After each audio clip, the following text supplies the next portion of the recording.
तो हाँ जी बच्चों, एक्चुअली मैं आ गया हूँ वापस घर। आज कल रात को ही वापस लौटा हूँ और आज सुबह से मैंने इंटर की 2 क्लासेस ले ली हैं। मेरा मन था फाउंडेशन की भी एक लाइव लेक्चर आज वन शॉट टाइप का लेने का, बट क्योंकि 6 बजे हमारे चैनल पर मैथ्स की क्लास है और उसके बाद रात को 9 बजे बच्चों का मैथ्स का टेस्ट है, तो ये दोनों एक साथ आपका नहीं हो पाएगा। इसीलिए मैं ये वीडियो अभी अपलोड कर रहा हूँ, जिसको आप अपनी क्लास को 6 बजे करने के बाद 1.5x में, मतलब या 1.25x में एक बार देख लीजिएगा। और रात को 11 बजे मैं फिर से क्लास लाइव लूँगा आपके साथ, ठीक है। सो अभी ये क्लास को एंजॉय करें। इस पर्टिकुलर क्लास में हम लोगों ने एजेंसी को पूरा किया है और साथ ही साथ एजेंसी के साथ साथ हमने कवर किया है क्वाजी कॉन्ट्रैक्ट, जो यूनिट नंबर 6 का था। तो रात की जो क्लास होगी वो मैं लाइव लूँगा यूनिट नंबर 4 के साथ। तो इसको देख लीजिए और अगर आपके कोई डाउट्स हैं तो उनको लिख के रखिएगा, मैं लाइव आके वो सारे डाउट्स ले लूँगा, या आप इस वीडियो के कमेंट्स में भी डाल सकते हो। और क्लास कैसी लगी वो वीडियो के कमेंट में ज़रूर बताना। तो अब इंजॉय करना यूनिट नंबर 9 एजेंसी, उसके बाद यूनिट नंबर 6 का बचा हुआ part of quasi contract. All the best. ठीक है, मैं भी जाके जरा सा पानी ले आता हूँ। ठीक है, उसके बाद एजेंसी के साथ चालू करो। पढ़ा।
अभी हम क्लास में ना, तुमको पता है ना, फिर आप क्लास में क्यों नहीं है?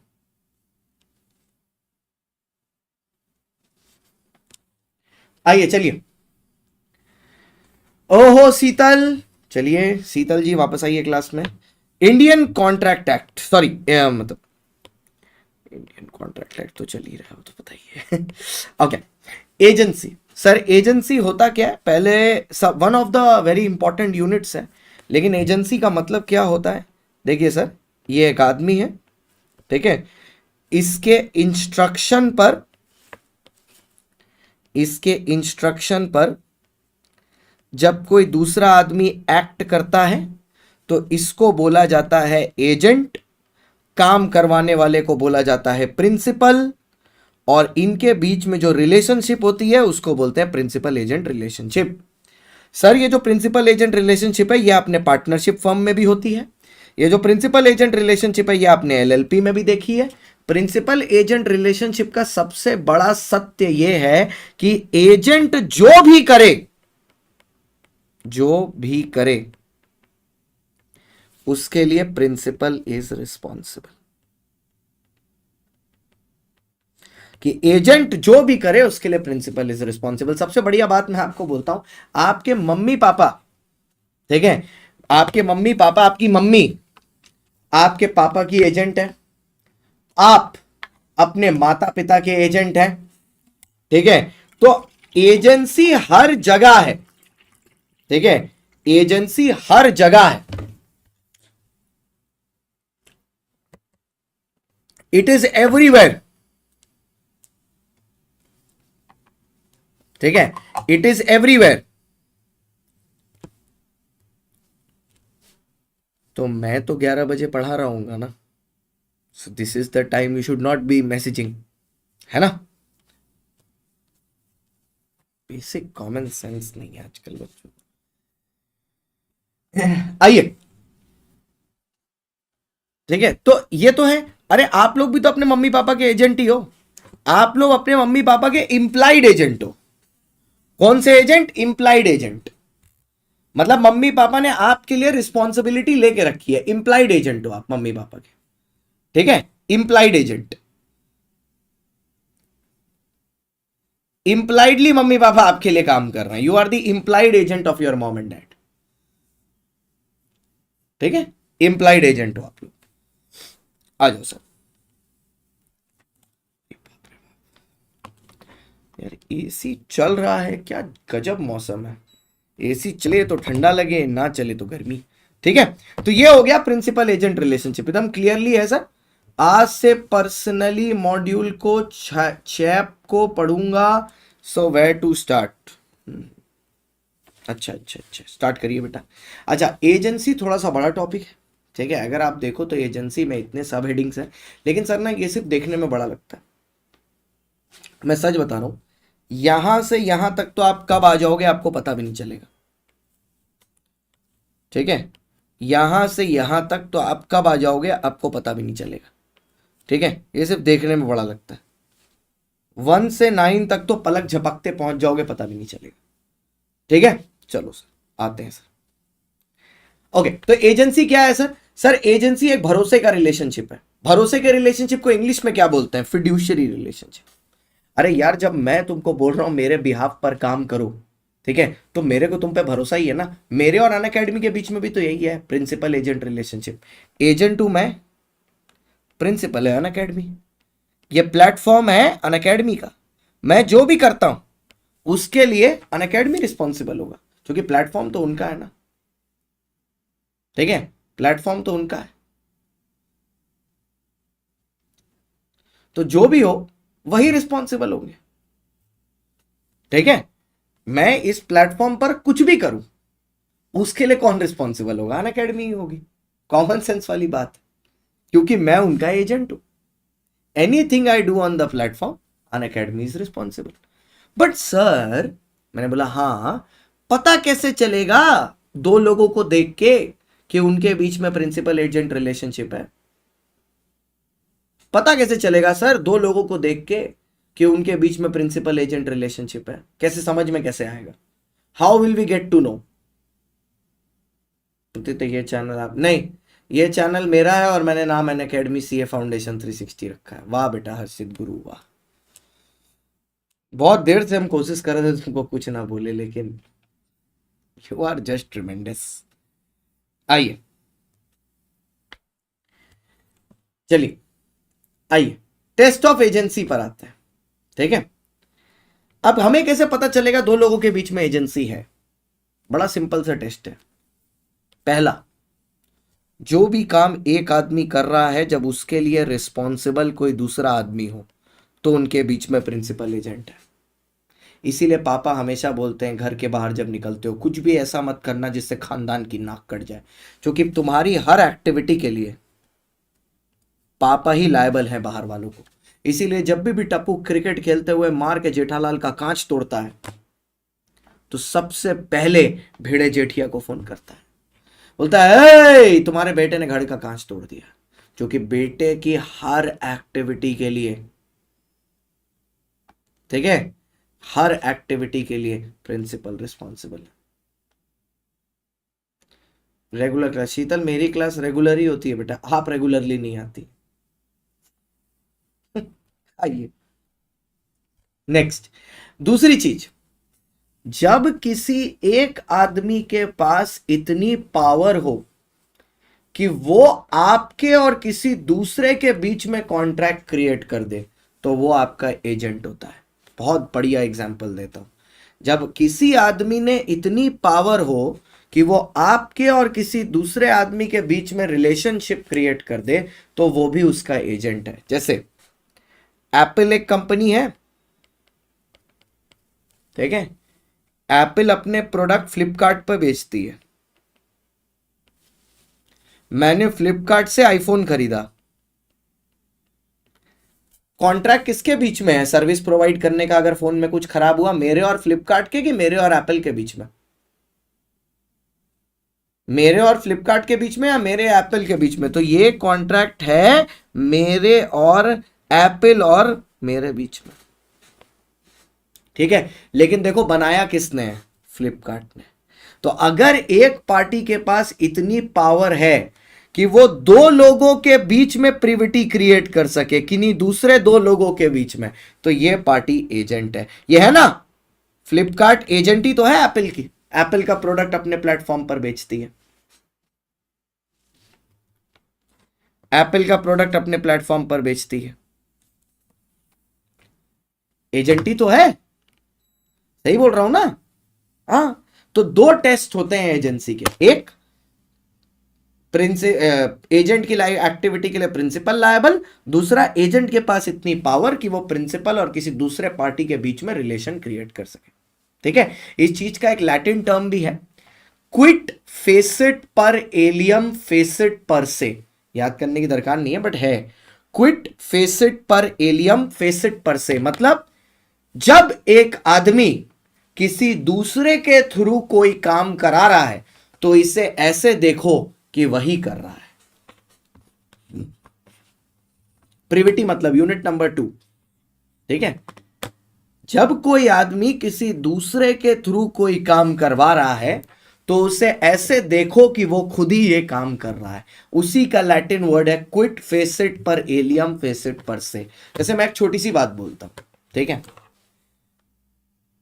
हर्ष जो है वो ड्राइव अपडेट करता है, एक बच्ची है भक्ति बोल के वो ये पीपीटी सेट की है मेरे हैंड रिटन नोट से। लेकिन अगर ड्राइव में नोट ना अपलोड हो या ये पीपीटी सेट ना हो, सबसे पहले तो बच्चा मेरे को ही बोलेगा ना, क्योंकि वो लोग दोनों, हर्ष और वो बच्ची, वो दोनों मेरे एजेंट हैं। When I am making them do my work, it is as if I am only working through them, कि मैं ही उनके थ्रू काम कर रहा हूं, ठीक है। एक्चुअली काम वो कर रहे हैं बट कॉन्ट्रैक्ट मेरे और तुम्हारे बीच में क्रिएट हो रहा है कि क्लास खत्म हुई तो सर नोट अपलोड करेंगे। अब वो कर मेरे बिहाफ पर कोई भी रहा हो, तुम्हारे लिए रिस्पॉन्सिबल मैं ही होऊंगा, क्योंकि तुम्हारे और मेरे बीच में प्रिविटी ऑफ कॉन्ट्रैक्ट है, दो लोगों के बीच की बात है, ठीक है। क्विट फेसिट पर एलियम फेसिट पर से, ठीक है, मेरे तुम्हारे बीच की बात है। तो यहां पर अब सोचो, मेरी क्लास खत्म हुई, मैंने नोट्स उठा के हर्ष को भेज दिया, ठीक है। हर्ष ने अपडेट करने से भूल गया, ठीक है, या उस दिन वो अवेलेबल नहीं था शायद।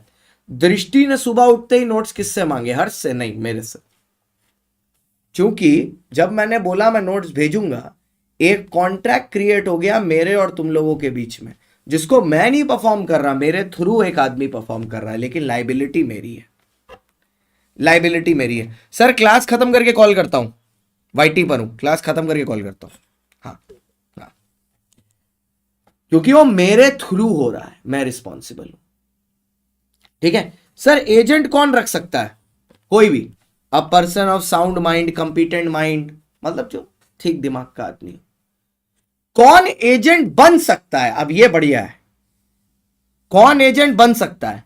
एक पागल आदमी को भी मैं अपना एजेंट रख सकता हूं, एक माइनर को भी मैं अपना एजेंट रख सकता हूं। मैंने तो रखा हुआ है, मेरा वीडियो एडिटर माइनर है, मेरा थंबनेल मेकर माइनर है, ठीक है, जो नोट्स अपलोड करता है वो माइनर है, हर्ष, भक्ति माइनर है। मैंने तो चारों माइनर के साथ काम करता हूं, क्योंकि सर आप माइनर को भी अपना एजेंट बना सकते हो, क्योंकि लॉजिक समझो, अल्टीमेटली रिस्पॉन्सिबल कौन होगा एजेंट की हर एक्टिविटी के लिए? मैं होऊंगा ना। तो अगर मेरे को लगता है कि ये माइनर्स एक्सेप्शनली टैलेंटेड है, जैसे मैंने अभी एक नया एडिटर रखा है, मेरे व्लॉग्स वगैरह पर्सनल चैनल में वही कर रहा है, very good at its work, नया नया है, सीख रहा है, काफी अच्छा। अभी आज जो कोच वाला वीडियो आया मेरे चैनल पर, सीए शांतम गुप्ता, जो मेरा अपना यूट्यूब चैनल है पर्सनल वाला, उस पर आज जो वीडियो आया वो उसी बच्चे ने एडिट किया, ठीक है, 17 साल का है वो, and is very good in to doing all this. तो अब वो वीडियो एडिटिंग में अगर कोई गड़बड़ भी कर दे तो रिस्पॉन्सिबल तो मैं हूंगा ना, रिस्पॉन्सिबल तो मैं हूंगा। ठीक है, अब उसके अंदर टैलेंट है, he is making money out of it. ठीक है, they are making money out of it. आना सर। अच्छा लेकिन सर आपको याद हो मैंने यूनिट 2 में आपको वहां पर लिखाया था एजेंसी में कंसिडरेशन होना जरूरी नहीं है, बचपन से नहीं है।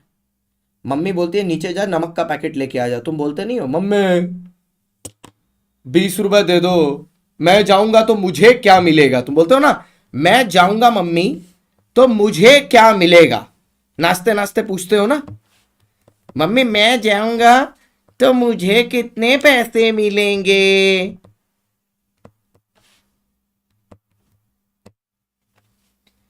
कितने पैसे मिलेंगे, तो पूछते हो ना मम्मी मैं जाऊंगा तो मुझे कितने पैसे मिलेंगे।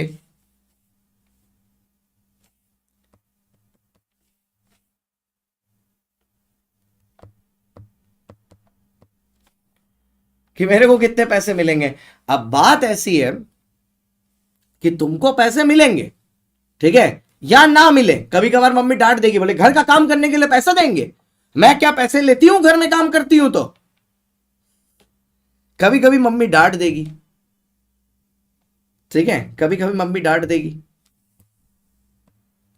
कभी कभी क्या होगा मम्मी प्यार से कर देगी, ठीक है, दे देगी 2-5 रुपए, कभी कभी मम्मी 2-5 रुपए दे देगी। जब मम्मी ने दे दिया तो कंसिडरेशन मिल गया, और जब मम्मी नहीं भी देती तो भी कोई फर्क नहीं पड़ता, कोई फर्क नहीं पड़ता। Something is better than nothing. नहीं दिया तो नहीं दिया, काम तो किया, काम तो किया। बोलो सर अभी क्लियर है सर, एब्सोल्युटली क्लियर है। बोलो बोलो बोलो बोलो बोलो बोलो बोलो भाई, यहां तक क्लियर है। ओके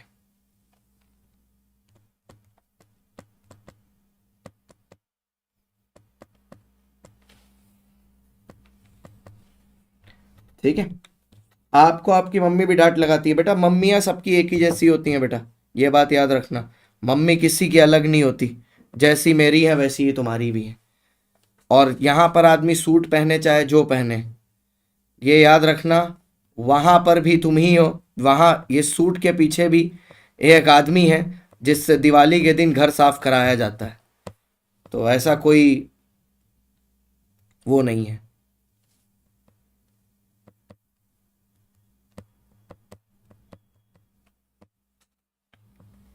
ठीक है, उससे भी घर साफ कराया जाता है, तो सब सब गिरबान के नीचे सब एक ही हैं। ठीक है, आइए सर।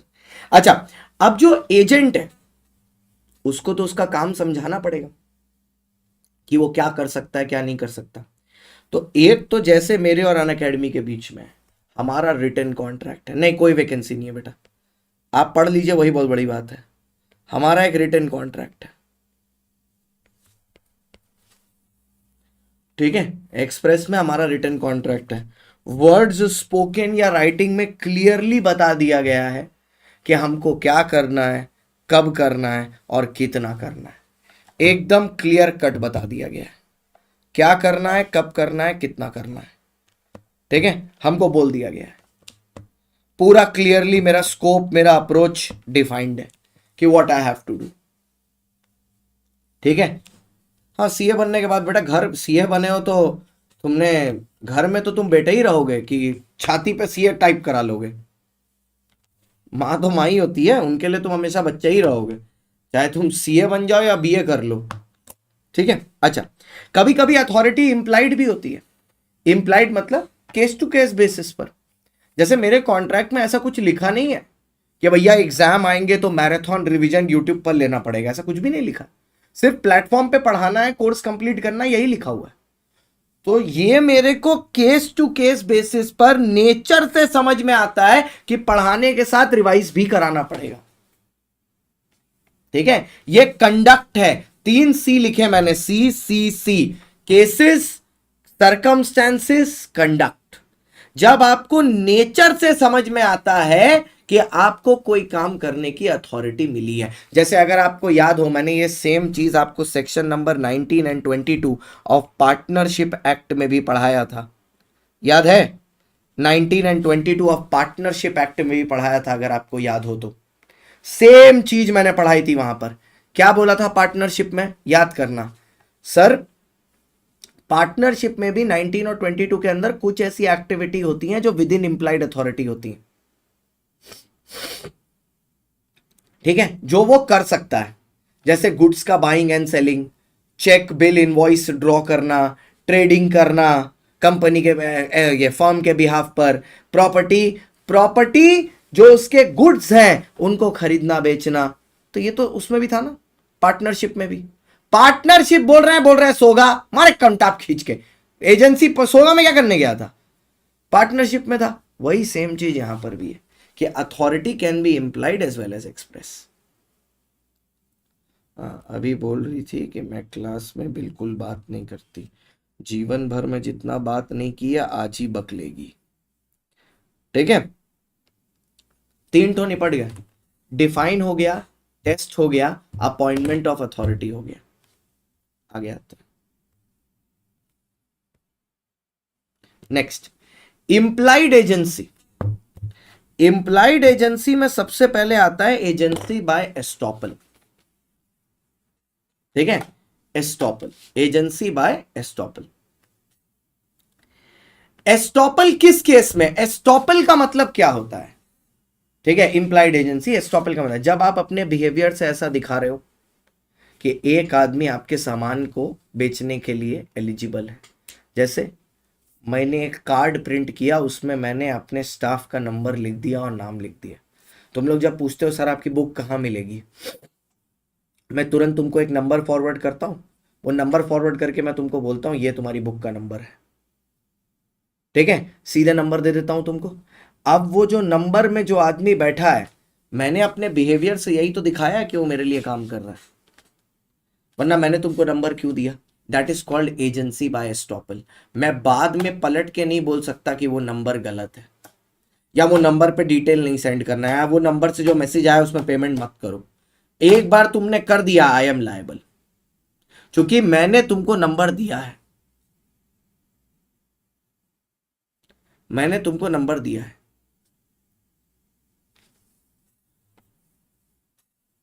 ठीक है। नेक्स्ट, अब आया सर कैसे पता चलेगा एस्टॉपल है, राबी से पता चलेगा, RABIE, रैबी बोल लो, राबी बोल लो, whatever you want, RABIE, RABIE। What is RABIE sir, R, representation made, मैंने अपनी बातों से ऐसा दिखाया है कि एजेंसी है। दूसरा, अथॉरिटी टू डू समथिंग, मेरे को राइट मिला है कोई काम करने का। बी, बिलीव्ड द रिप्रेजेंटेशन, अब हुआ क्या, मैंने ऐसा दिखाया कि सामने वाला मेरा एजेंट है, किसी आदमी ने इस चीज पर भरोसा कर लिया और वो बेचारा इंड्यूस हो गया, अट्रैक्ट हो गया मेरे साथ काम करने के लिए, एजेंट के लिए, तो ये एक्सप्रेस या इंप्लाइड हो गया। चाहे एक्सप्रेस हो चाहे इंप्लाइड, आई एम लायबल। जैसे सर मेरे को एक बात बताना, एक दुकान है, ठीक है, एक दुकान है, उसमें ऊपर लिखा है Apple products are sold here. आदमी जो वहां से सामान खरीदेगा और उसके पास जो एक वैलिड बिल है, वैलिड बिल है सामान बेचने खरीदने का, और बिल असली है, ये हम IMEI नंबर मैच कर रहा है, तो उस प्रोडक्ट के लिए एप्पल लायबल होगा कि नहीं, बिल्कुल होगा, बिल्कुल होगा। एक बार एक केस हुआ था, ठीक है, इंडिया में दिल्ली में एक शॉप थी जो क्या करती थी, सोचो किस लेवल का स्कैम है, तुम सोचो, जो इंडिया के बाहर से चोरी का आईफोन लेके आती थी, उसके बाद उसका IMEI नंबर का बिल बनाती थी, और उसने दुकान के साथ साथ एक सर्विस सेंटर भी खोल के रखा था, ठीक है, एप्पल के प्रोडक्ट रिपेयर करने के लिए, और कोई नेकेड आई से बता नहीं सकता था कि वो एप्पल का ओरिजिनल सर्विस सेंटर नहीं है, उसको उसने उस तरीके से बनाया था। वो तो एक बार का तकरीबन 6-8 साल ये चलने के बाद कि एक आदमी ने इंडिया से आईफोन खरीदा उसकी दुकान से, ठीक है, और वो चला गया बाहर, ठीक है, और क्योंकि एप्पल में इंटरनेशनल वारंटी होती है, अब उसने वहां के स्टोर में इसको दिखाया, और जैसे ही दिखाया, अब वो रेड अलर्ट दिखा दिया कि ये तो उस कंसाइनमेंट का IMEI नंबर है जो चोरी हुआ है। भाई उसके बाद उस दुकान के ऊपर जो रेड पड़ी पुलिस की, ठीक है, सब जब्त कर लिया पुलिस वालों ने, सब जब्त कर लिया। लेकिन एप्पल को, जितने लोगों ने एप्पल का डिवाइस उस दुकान से खरीदा था, सबको एप्पल वालों को वारंटी देनी पड़ी, क्योंकि उस आदमी ने अपने बिहेवियर से यह दिखाया था कि वो एप्पल का एजेंट है। So Apple is liable. ठीक है, next, agency bye necessity. Sir कभी कभी क्या होगा, आप ऐसे सिचुएशन में फंस जाओगे जहां पर आपको कुछ एक्टिविटी करनी होगी अपने मालिक को नुकसान से बचाने के लिए। जैसे तुम्हारी मम्मी तुम्हारे छोटे भाई को तुम्हारे साथ घर में छोड़ के गई, वो गधा बेड से कूदते कूदते कूद के सर फाड़ लिया अपना। अब मम्मी एज प्रिंसिपल है, तुम एजेंट, वो तुम्हारा भाई goods.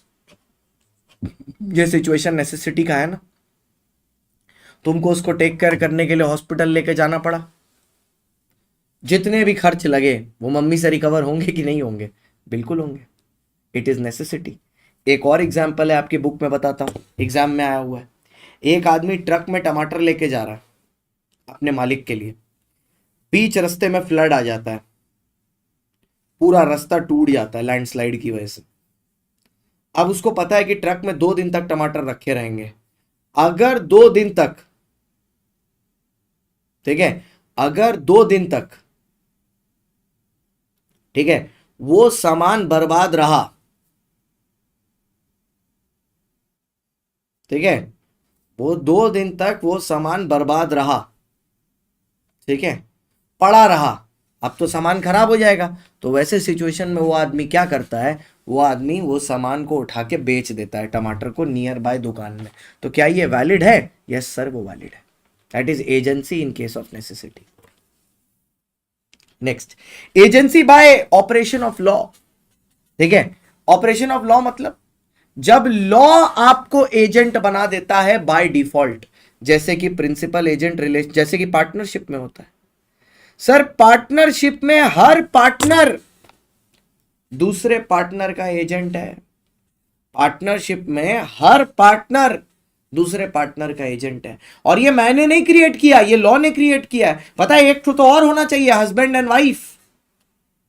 Wife is also agent of partner, अभी भी होता है नेपाल में, very good. Wife is also agent of partner, agent of husband, बिल्कुल है। Next, effect of ratification. Sir ratification का मतलब क्या होता है? एक्सेप्टेंस। एक्सेप्टेंस, रैटिफिकेशन का मतलब होता है एक्सेप्टेंस। अब जैसे देखो क्या है, जेठालाल कभी भी टप्पू को ये थोड़ी ना सिखाएगा, या कोई भी माता पिता अपने बच्चों को ये थोड़ी ना सिखाएंगे कि बाहर जाओ सामने वाले का नुकसान करके आओ। कोई सिखाएगा क्या? कभी नहीं सिखाएगा। लेकिन अगर कभी कभार ये नुकसान हो जाता है, ठीक है, तो माँ बाप को पे करना पड़ता है ना, उसको ही रैटिफिकेशन बोलते हैं। जब एक आदमी, हिंदी में अगर इसको बोले तो बोलते हैं पर्दा डालना। जब एक आदमी दूसरे की गलती पर पर्दा डालता है, जब एक आदमी दूसरे की गलती पर पर्दा डालता है, पर्दा डालना बोलते हैं इसको, इसको पर्दा डालना बोलते हैं, रैटिफिकेशन। ठीक है, जब एक आदमी दूसरे की गलती पर पर्दा डालता है।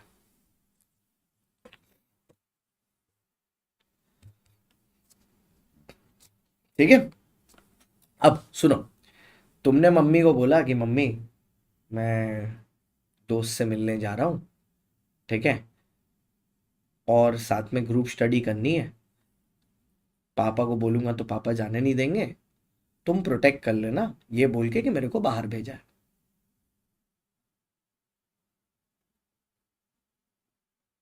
ठीक है, तो मम्मी बोल देती है चलो ठीक है, मैं बोल दूंगी।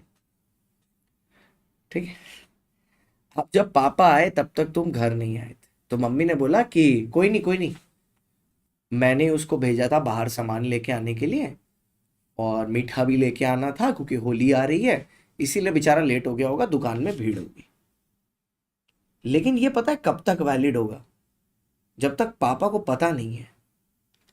बट हुआ क्या है कि पापा ने देख लिया है शाम को अपने ही सुपुत्र को एक मोहतरमा के साथ एक कॉफी शॉप में हाथ पकड़ के कॉफी पीते हुए। तो अब जो मम्मी रेटिफाई करने की कोशिश कर रही है वो वैलिड नहीं होगा, मार पड़ेगी, रेटिफिकेशन वैलिड नहीं होगा। क्यों? क्योंकि मम्मी को कंप्लीट इंफॉर्मेशन ही नहीं है ना। रेटिफिकेशन वैलिड होने के लिए सामने वाले को पूरी इंफॉर्मेशन होनी चाहिए, वो रीजनेबल टाइम में होना चाहिए रेटिफिकेशन, और सिर्फ वैलिड एक्ट ही रेटिफाई होंगे। ठीक है, सिर्फ वैलिड एक्ट ही रेटिफाई होंगे, और रेटिफिकेशन या एक्सप्रेस होगा या इंप्लाइड होगा, लेकिन सिर्फ वैलिड एक्ट का ही होगा। लास्ट में आता है आपके रेटिफिकेशन से किसी थर्ड पार्टी का नुकसान नहीं होना चाहिए। हाँ, कहां हुआ? मैंने एक्सेप्ट किया, उससे मेरे बच्चे का ही नुकसान होगा ना, कि कल को मैं उसको झूठ बोलना सिखा रही हूं कि तू झूठ बोल, मैं तेरे को प्रोटेक्ट कर रही हूं। किसी थर्ड पार्टी का थोड़ी ना होगा। थर्ड पार्टी का कैसे होगा? देखो, एक्सीडेंट, ठीक है, गाड़ी पोर्श की किसकी थी? पिता की। चला कौन रहा था? लड़का, नशा करके गाड़ी चला रहा था, पर लड़का, गाड़ी है पिता की, गाड़ी से ठोक के उड़ा दिया किसको? एक कपल को, मार डाला उनको। क्या पिता आके बोल सकता है कि आई रेटिफाई दिस? नहीं, क्योंकि पहली बात वो इनवैलिड एक्ट है, दूसरी बात आपके रेटिफिकेशन से किसी थर्ड पार्टी का नुकसान नहीं होता। आपके रेटिफिकेशन से किसी थर्ड पार्टी का नुकसान नहीं होता। बोलो सर, आपके रेटिफिकेशन से कभी किसी थर्ड पार्टी का नुकसान नहीं होता। ठीक है, ओके बेटा देवांश, वो तुम्हारी मम्मी ने ठीक टाइम में पूछ लिया होता तो तुम ऐसे नहीं होते। Next, extent of agents authority. ठीक है, अब दो चीजें हैं, ध्यान से सुनना। अंडर नॉर्मल सर्कमस्टेंसेस एजेंट वही करेगा जो प्रिंसिपल बोला है। अगर मैंने बोल दिया कि भैया सुबह नोट्स अपलोड होने हैं, इस चैप्टर के करना, पीपीटी बननी है, ब्लू कलर से बनेगी, जब मैंने बोल दिया है, ठीक है, जब मैंने बोल दिया है कि ये होगा, तो भैया वही होना चाहिए जो मैंने बोला है, उसके अलावा कुछ और नहीं होना चाहिए। तो नॉर्मल सर्कमस्टेंसेस में उसको वही चीज माननी है जो मैंने कहा है, लेकिन इमरजेंसी सिचुएशन में जो भी नेसेसरी स्टेप है, जो भी नेसेसरी स्टेप है इमरजेंसी सिचुएशन में, प्रिंसिपल का नुकसान बचाने के लिए वो आप कर सकते हो। जो भी नेसेसरी है, जो भी नेसेसरी है प्रिंसिपल को नुकसान से बचाने के लिए, वो आप कर सकते हो एकदम आराम से। Anything which is possible can be done. जो भी चीज पॉसिबल है आप कर सकते हो विदाउट एनी प्रॉब्लम। ठीक है, आना सर।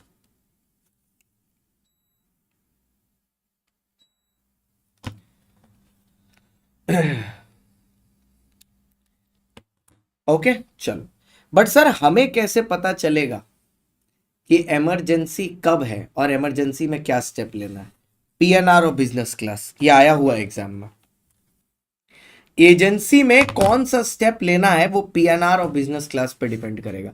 पीएनआर मतलब मैंने बहुत कोशिश की उस आदमी को कांटेक्ट करने की, लेकिन कांटेक्ट नहीं हो पा रहा प्रिंसिपल से, कम्युनिकेशन नहीं हो पा रहा। मैंने जो भी स्टेप लिए हैं वो अपने प्रिंसिपल को बचाने के लिए किए थे। ठीक है, मैंने जो काम किया है नॉर्मल समझदार आदमी भी वही करता। ठीक है, नॉर्मल समझदार आदमी वही करता। और मेरे को ये करना क्यों पड़ा? क्योंकि वो गुड्स मेरे पास रखे थे। नॉर्मल समझदार आदमी भी टमाटर उठा के सामने मार्केट में ही बेचता, मैंने भी बेचा। ठीक है, नॉर्मल समझदार आदमी कॉल करने की कोशिश करता, मैंने भी किया। नॉर्मल समझदार आदमी 10 रुपए का सामान 10 रुपए में बेचता, अगर 10 में बिक रहा है 2 रुपए में नहीं बेचता, मैंने भी सेम किया। नॉर्मल आदमी के पास पोजेशन होता तभी वो इतना टेंशन लेता, मेरे पास पोजेशन है मैं भी तभी टेंशन ले रहा हूं। ठीक है, और ये कमर्शियल नेसेसिटी थी बेचना, वरना मैं बेचता ही नहीं। पीएनआर ऑफ बिजनेस क्लास, आप ट्रेन में टिकट बुक करो या आप प्लेन में टिकट बुक करो, हमेशा एक पीएनआर नंबर मिलता है। यहां पर पी का मतलब पोजेशन,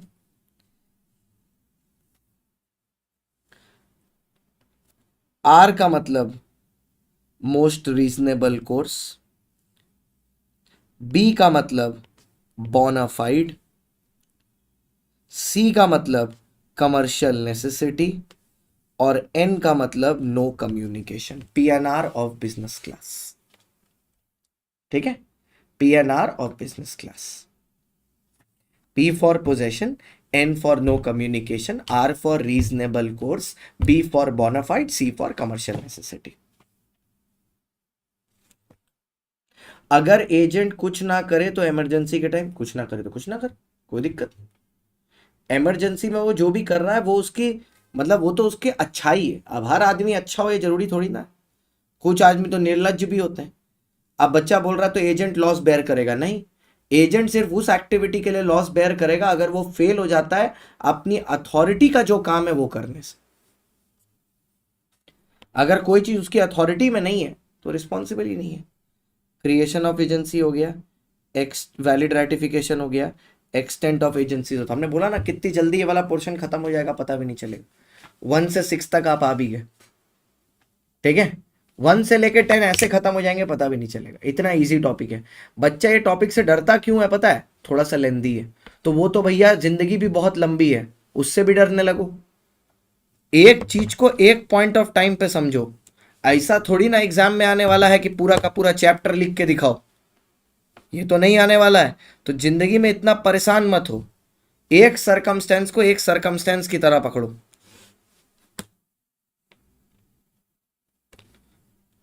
ठीक है। इतना परेशान मत हो कि हाय मैं क्या करूंगा, ये हो गया तो मैं क्या करूंगा, या वो हो गया तो मैं क्या करूंगा, नहीं, एट अ टाइम। चलो, तो अब आया सर सब एजेंट, ठीक है, सब एजेंट। बेटा पहले तो तुमने बहुत कुछ नहीं पढ़ा है लक्ष्मी। सब एजेंट होता क्या है, सब्सटीट्यूट। सब एजेंट मतलब सब्सटीट्यूट एजेंट, मेरा एजेंट। जैसे मैंने एक काम अपने एडिटर को दिया, अंकेश, अंकेश ने ये काम उसके नीचे जो जूनियर काम करता है उसको दे दिया। मैं प्रिंसिपल हूं, अंकेश मेरा एजेंट है, जूनियर उसका सब एजेंट है। देखो टेक्निकली सर अगर मैं आपको कोई काम दूं आपको दूसरे को नहीं देना चाहिए, ठीक है। तो अगर मैं आपको एजेंट की तरह अपॉइंट कर रहा हूं तो मुझे आप पर भरोसा है इसलिए कर रहा हूं ना। तो ये लॉफुल तो बिल्कुल नहीं है कि अगर मैं आपको कोई काम दे रहा हूं आप दूसरे से करा रहे हो, ये लॉफुल नहीं है। अब मैंने तुमको 4 क्वेश्चन होमवर्क में दिया, बोला एक क्वेश्चन को 4 बार लिख के दो मेरे को, तुमने एक बार खुद लिखा, 3 बार अपने छोटे भाई से लिखा दिया, ये लॉफुल थोड़ी ना, ये तो घटिया चीज है। क्योंकि क्योंकि बेसिकली क्या है, मैंने आप पर भरोसा करके आपको एक काम दिया, आपने दूसरे पर कैसे कर दिया, मुझे तो आप पर भरोसा था ना, उस दूसरे को तो मैं जानता भी नहीं। So how can you outsource my work to them, ठीक है। चलो मतलब लक्ष्मी जी पुरानी है, एक अटेम्प्ट पुरानी है, बता दी कि जैन में भी आया था, लक्ष्मी जी एक अटेम्प्ट पुरानी है। चलो बढ़िया है, लक्ष्मी जी के बारे में पता चला। लक्ष्मी जी, लक्ष्मी आइए। अच्छा, in other words agent should not appoint agent. वाह क्या बात है कि एजेंट को अपॉइंट नहीं करना चाहिए। In other words agent should not appoint agent, ठीक है। इन अदर वर्ड्स एजेंट को एजेंट अपॉइंट नहीं करना चाहिए। एकदम बेटा देवराज साहू एकदम चलती, ठीक है, ये हो गया नॉर्मल। लेकिन कुछ केसेस एक्सेप्शन है, कुछ केसेस एक्सेप्शन है, जैसे कि टीसी, टीसी के केस में, ठीक है, टीसी के केस में इट इज अलाउड। जैसे मेरे कॉन्ट्रैक्ट के टर्म्स में लिखा है, जैसे सबसे ऊपर गौरव मुंजाल सर है, गौरव मुंजाल सर ने अखिल सर को अपॉइंट किया, अखिल सर अपने अंडर नवीन को अपॉइंट किया, नवीन ने अपने अंडर मेरे को किया, मैंने अपने अंडर 14 एजुकेटर्स को अपॉइंट किया। पर यह बात गौरव सर को पता है कि ऐसे होगा, क्योंकि हमारे टर्म्स ऑफ द कॉन्ट्रैक्ट में लिखा है। सिमिलरली जब कोई चीज कस्टम या ट्रेडिशन में फॉलो की जा रही हो, जैसे दुनिया का सबसे पुराना बेचने का तरीका, मैन्युफैक्चरर है, बना के होलसेलर को देगा, होलसेलर रिटेलर को देगा, रिटेलर कंज्यूमर को बेचेगा। 3 एजेंट तो हो गए। मैन्युफैक्चरर के 2 एजेंट है, होलसेलर और रिटेलर। ये एजेंट है, ये सब एजेंट है। तो यहां पर तो ऑलरेडी पता है, क्योंकि कस्टम एंड ट्रेडिशन में है। नहीं लगाएंगे राज, नहीं लगाएंगे। अब पढ़ ले।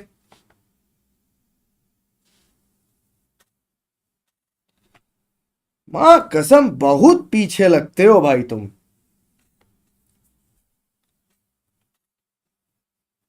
कभी कभी समझ में नहीं आता लड़के हो कि गोबर,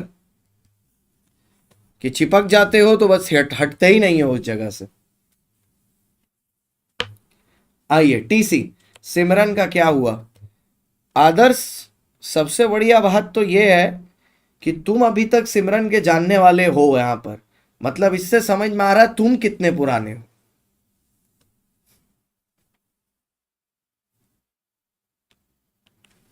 ठीक है, चलो सर, ये हो गया सर, टर्म्स एंड कंडीशन हो गया। नेक्स्ट, अब लेकिन सर तो इस केस में वैलिड है तो क्या होगा, तो इस केस में वैलिड है तो उसका इंपैक्ट ये होगा कि सब एजेंट की एक्टिविटी के लिए भी एजेंट रिस्पॉन्सिबल होगा। मतलब जो काम ये रिटेलर करेगा ना, उसके लिए भी मैन्युफैक्चरर रिस्पॉन्सिबल होगा। यही तो होता है। कल को तुम कोई डिवाइस लो सैमसंग का, सैमसंग के डिवाइस में कोई प्रॉब्लम आएगी तो तुमने जिस दुकान से लिया उस दुकान वाले का गला पकड़ के थोड़ी ना जाओगे तुम। अब तुम रैमसंग कंपनी का टीवी लोगे तो तुम जेठालाल के पीछे थोड़ी ना लगोगे, जाके रैमसंग कंपनी के सर्विस सेंटर में जाओगे। तो ये लोग देखो यही तो कर रहे हैं। एक मैन्युफैक्चरर है, उसने एक होलसेलर को दिया होगा। अब मैं तुमको आईटीसी का बताता हूं। आईटीसी का मैन्युफैक्चरिंग प्लांट है, 7 रीजन है इंडिया में, हर रीजन के 3 बड़े होलसेलर हैं। उसके बाद हर होलसेलर के अंदर हजारों रिटेलर का नेटवर्क है। अब आईटीसी के एक पैकेट में जो भी बिक रहा है उसके लिए मेन आईटीसी रिस्पॉन्सिबल है। तो सब एजेंट की एक्टिविटी के लिए प्रिंसिपल रिस्पॉन्सिबल होता है कब, जब टर्म्स ऑफ द कॉन्ट्रैक्ट उसको अलाउ करें या कस्टम एंड ट्रेडिशन के हिसाब से उसको अपॉइंट किया गया, मतलब परमिशन लेके।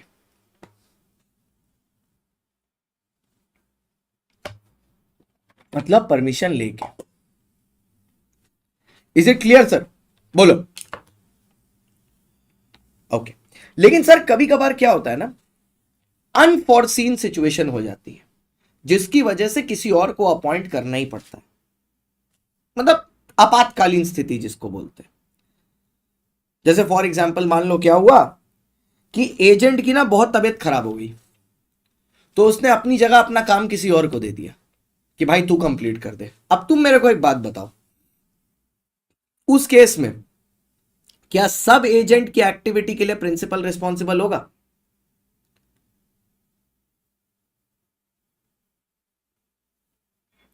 क्या सब एजेंट की एक्टिविटी के लिए प्रिंसिपल रिस्पॉन्सिबल होगा? सोच समझ के बोलना। क्या सब एजेंट की एक्टिविटी के लिए प्रिंसिपल रिस्पॉन्सिबल होगा?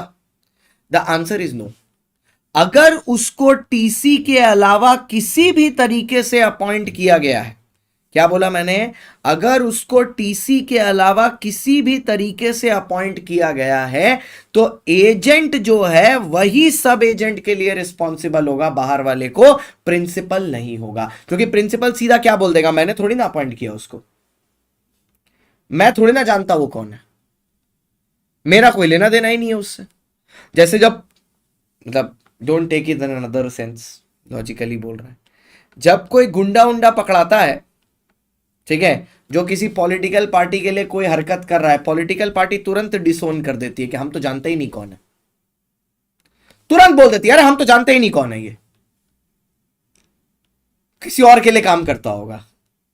तो सब एजेंट जब एजेंट से प्रिंसिपल से बिना पूछे अपॉइंट किया गया है तो उसके लिए रिस्पॉन्सिबल कभी नहीं लेते वो उस चीज को। वो रिस्पॉन्सिबिलिटी मानते ही नहीं है। बात सीधी ऐसी है, वो रिस्पॉन्सिबिलिटी मानते ही नहीं।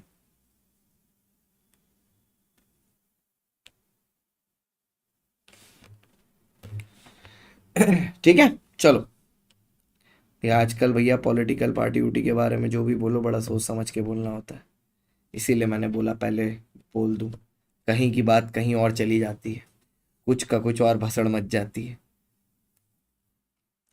और मैं तो बिना कुछ किए भी बहुत विवाद में रहता हूं, कुछ करूंगा तो बहुत ज्यादा विवाद में आ जाऊंगा। अच्छा, यहां पर देखो बहुत सिंपल सी चीज मैंने बनाया है, एक टेबल बहुत सुंदर सा, जहां पर सब एजेंट प्रॉपरली अपॉइंट हुआ है। एजेंट प्रिंसिपल को लायबल है, प्रिंसिपल थर्ड पार्टी को लायबल है। जो भी कॉन्ट्रैक्ट किए हैं या तो एजेंट ने या तो सब एजेंट ने। लेकिन सब एजेंट किसको रिस्पॉन्सिबल होगा, किसको आंसरेबल होगा? एजेंट को, क्योंकि एजेंट वही इसको अपॉइंट करके लेके आया ना। बोलो सर, बोलो सर, बोलो बोलो बोलो। वेलकम ओम पटेल। एजेंट नहीं तो उसको अपॉइंट किया ना। ठीक है, नेक्स्ट। हाँ हाँ, तुम अपने आप को देख लो बेटा पहले। ठीक है, नेक्स्ट। अगर प्रॉपरली अपॉइंट नहीं हुआ है तो एजेंट थर्ड पार्टी को भी लायबल होगा, प्रिंसिपल को भी लायबल होगा। देखो पहली बात, प्रिंसिपल को तो लायबल है ही, थर्ड पार्टी को क्यों लायबल होगा वो समझो।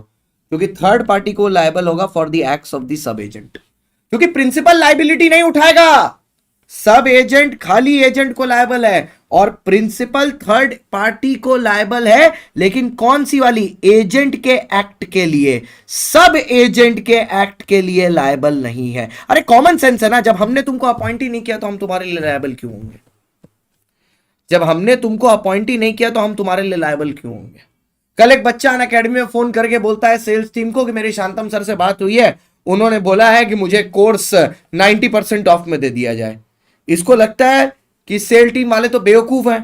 ठीक है, तुरंत उन्होंने मेरे को फोन किया, बोला सर ऐसी कोई बात है? मैंने बोला ऐसी मेरी कोई बात ही नहीं हुई है। कौन बोला तुमको? नंबर दिया, मैंने फोन करके बच्चे को झाड़ दिया। हम बोले मेरा नाम नहीं खराब करना, कोई जेन्युइन कंसर्न होगी उनको बताओ, वो करेंगे, मेरा नाम मत खराब करना। ठीक है, अब मॉड्यूल में क्या है, मॉड्यूल में एक बात लिखी है, ठीक है, जिसको ना बच्चों ने इंटरप्रेट गलत किया है। प्रिंसिपल थर्ड पार्टी को लायबल जरूर है, लेकिन कौन सी एक्टिविटी के लिए? एजेंट की एक्टिविटी के लिए, सब एजेंट की नहीं। क्योंकि जब सब एजेंट प्रॉपरली अपॉइंट ही नहीं हुआ तो उसके लिए मैं लायबल होऊंगा कैसे?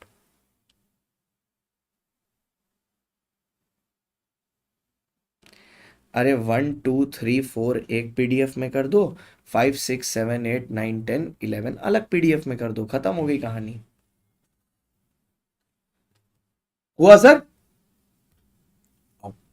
अब आया sir substituted agent. Sir substituted agent क्या है? ये मैं हूं, ठीक है, ये मेरा एक स्टूडेंट है, ठीक है, ये कालरा सर है। अब मान लो यहां से निकल के कालरा सर ने एक एकेडमी खोली आरकेजी क्लासेस, और मैंने एक एकेडमी खोली सीएसजी क्लासेस। अब ये बच्चा मेरे पास आया, ठीक है, पढ़ने के लिए। मैंने इस बच्चे को बोला, मैंने बोला भाई भाई भाई सुन सुन सुन, मेरे पास एकदम जगह नहीं है, ठीक है, तू एक काम कर, ठीक है, तू कालरा सर के यहाँ पढ़ ले, मेरे पास तेरे को बैठाने की भी जगह नहीं है। ठीक है, मैंने अपने आप को किसी दूसरे से सब्स्टिट्यूट कर दिया। ठीक है, अपने आप को किसी दूसरे से सब्स्टिट्यूट कर दिया। तो सब्स्टिट्यूट एजेंट में क्या आता है सर, समझो, यहां पर एक आदमी है, यहां एक आदमी है, ठीक है, ये प्रिंसिपल है, ये एजेंट इसको बनाना चाह रहा है, ये बोल रहा है सर सॉरी मैं काम नहीं कर सकता, आप मेरी जगह, आप, मैं दूसरे को अपॉइंट ले आता हूं। सब्स्टिट्यूट है, सब नहीं। जैसे कोई प्लेयर होता है, ठीक है, अब प्लेयर फील्ड पे इंजर्ड हो गया तो उसकी जगह दूसरा प्लेयर आ जाता है ना, सब्स्टिट्यूट होता है, एक जाता है दूसरा आता है। ये नहीं कि दोनों साथ में, जब दोनों साथ में है तो वो सब एजेंट है, जब एक को हटा के दूसरा आ रहा है तो वो सब्स्टिट्यूट है। ठीक है, जब एक को हटा के दूसरा आ रहा है तो वो सब्स्टिट्यूट। याद रखना, जब दो लोग साथ में काम कर रहे हैं तो वो सब एजेंट है, जब एक को हटा के दूसरा आ रहा है तो ये सब्स्टिट्यूट है। ऐसा सेम कॉन्सेप्ट मैंने आपको एक और जगह पढ़ाया, याद करना, section 41, acceptance by third party. ठीक है, एक्सेप्टेंस बाय थर्ड पार्टी, 4 - 1 3 था। जब आप किसी थर्ड पार्टी से कोई कॉन्ट्रैक्ट एक्सेप्ट कर लेते हो, ठीक है, जब आप किसी थर्ड पार्टी से कोई कॉन्ट्रैक्ट एक्सेप्ट कर लेते हो वाया, तो वो जो बीच वाली पार्टी होती है वो डिस्चार्ज हो जाती है। आपको 41 में कराया इसी सीरीज में, याद करो, याद करो, 41 में इसी सीरीज में कराया है कॉन्ट्रैक्ट के यूनिट नंबर 3 में, हाँ 4 में, परफॉर्मेंस वाले में। ठीक है, वही सेम चीज तो हो रही है। तो जैसे ही किसी दूसरे को मैंने सब्स्टिट्यूट एजेंट की तरह अपॉइंट किया, ये जो बिचौलिया था ये डिस्चार्ज हो गया। एक्चुअली ये अब एजेंट बन जाएगा इसकी जगह आके, क्योंकि मैंने वो जगह खाली कर दी है। ठीक है, खाली रिस्पॉन्सिबिलिटी मेरी कितनी है कि एक एजेंट को अपॉइंट करते टाइम मेरे को केयर बरतनी है। क्या बरतनी है? केयर।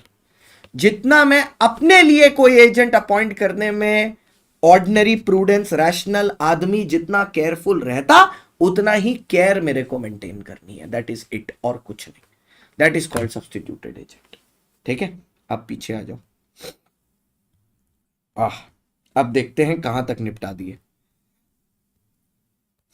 एजेंसी में ना ये हमेशा ऐसे साइड में रख के प्रिपेयर करना, जो जो चीजें होती जाए ना काटते जाना। इससे ना दिमाग में एक तुमको वो मिलता है, क्या बोलते हैं, मोटिवेशनल बूस्ट, कि हाँ भाई काफी दूर तक आ गए, थोड़ा ही बाकी है, थोड़ा ही बाकी है, चलता रहता है। तो सब्स्टिट्यूटेड खत्म हो गया, सब एजेंट खत्म हो गया। बोलो, 8 टॉपिक निपटा दिया।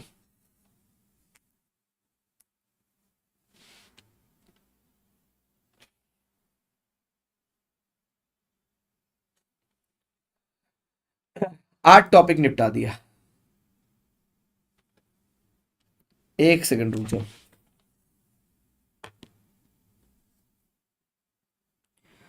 पार्थ जैन भाई, सुबह देखते हैं इसमें क्या दिक्कत है, और आपको इसको डेफिनेटली सॉल्व कर देंगे, आप टेंशन मत लो। ठीक है, चलो, डन है सर।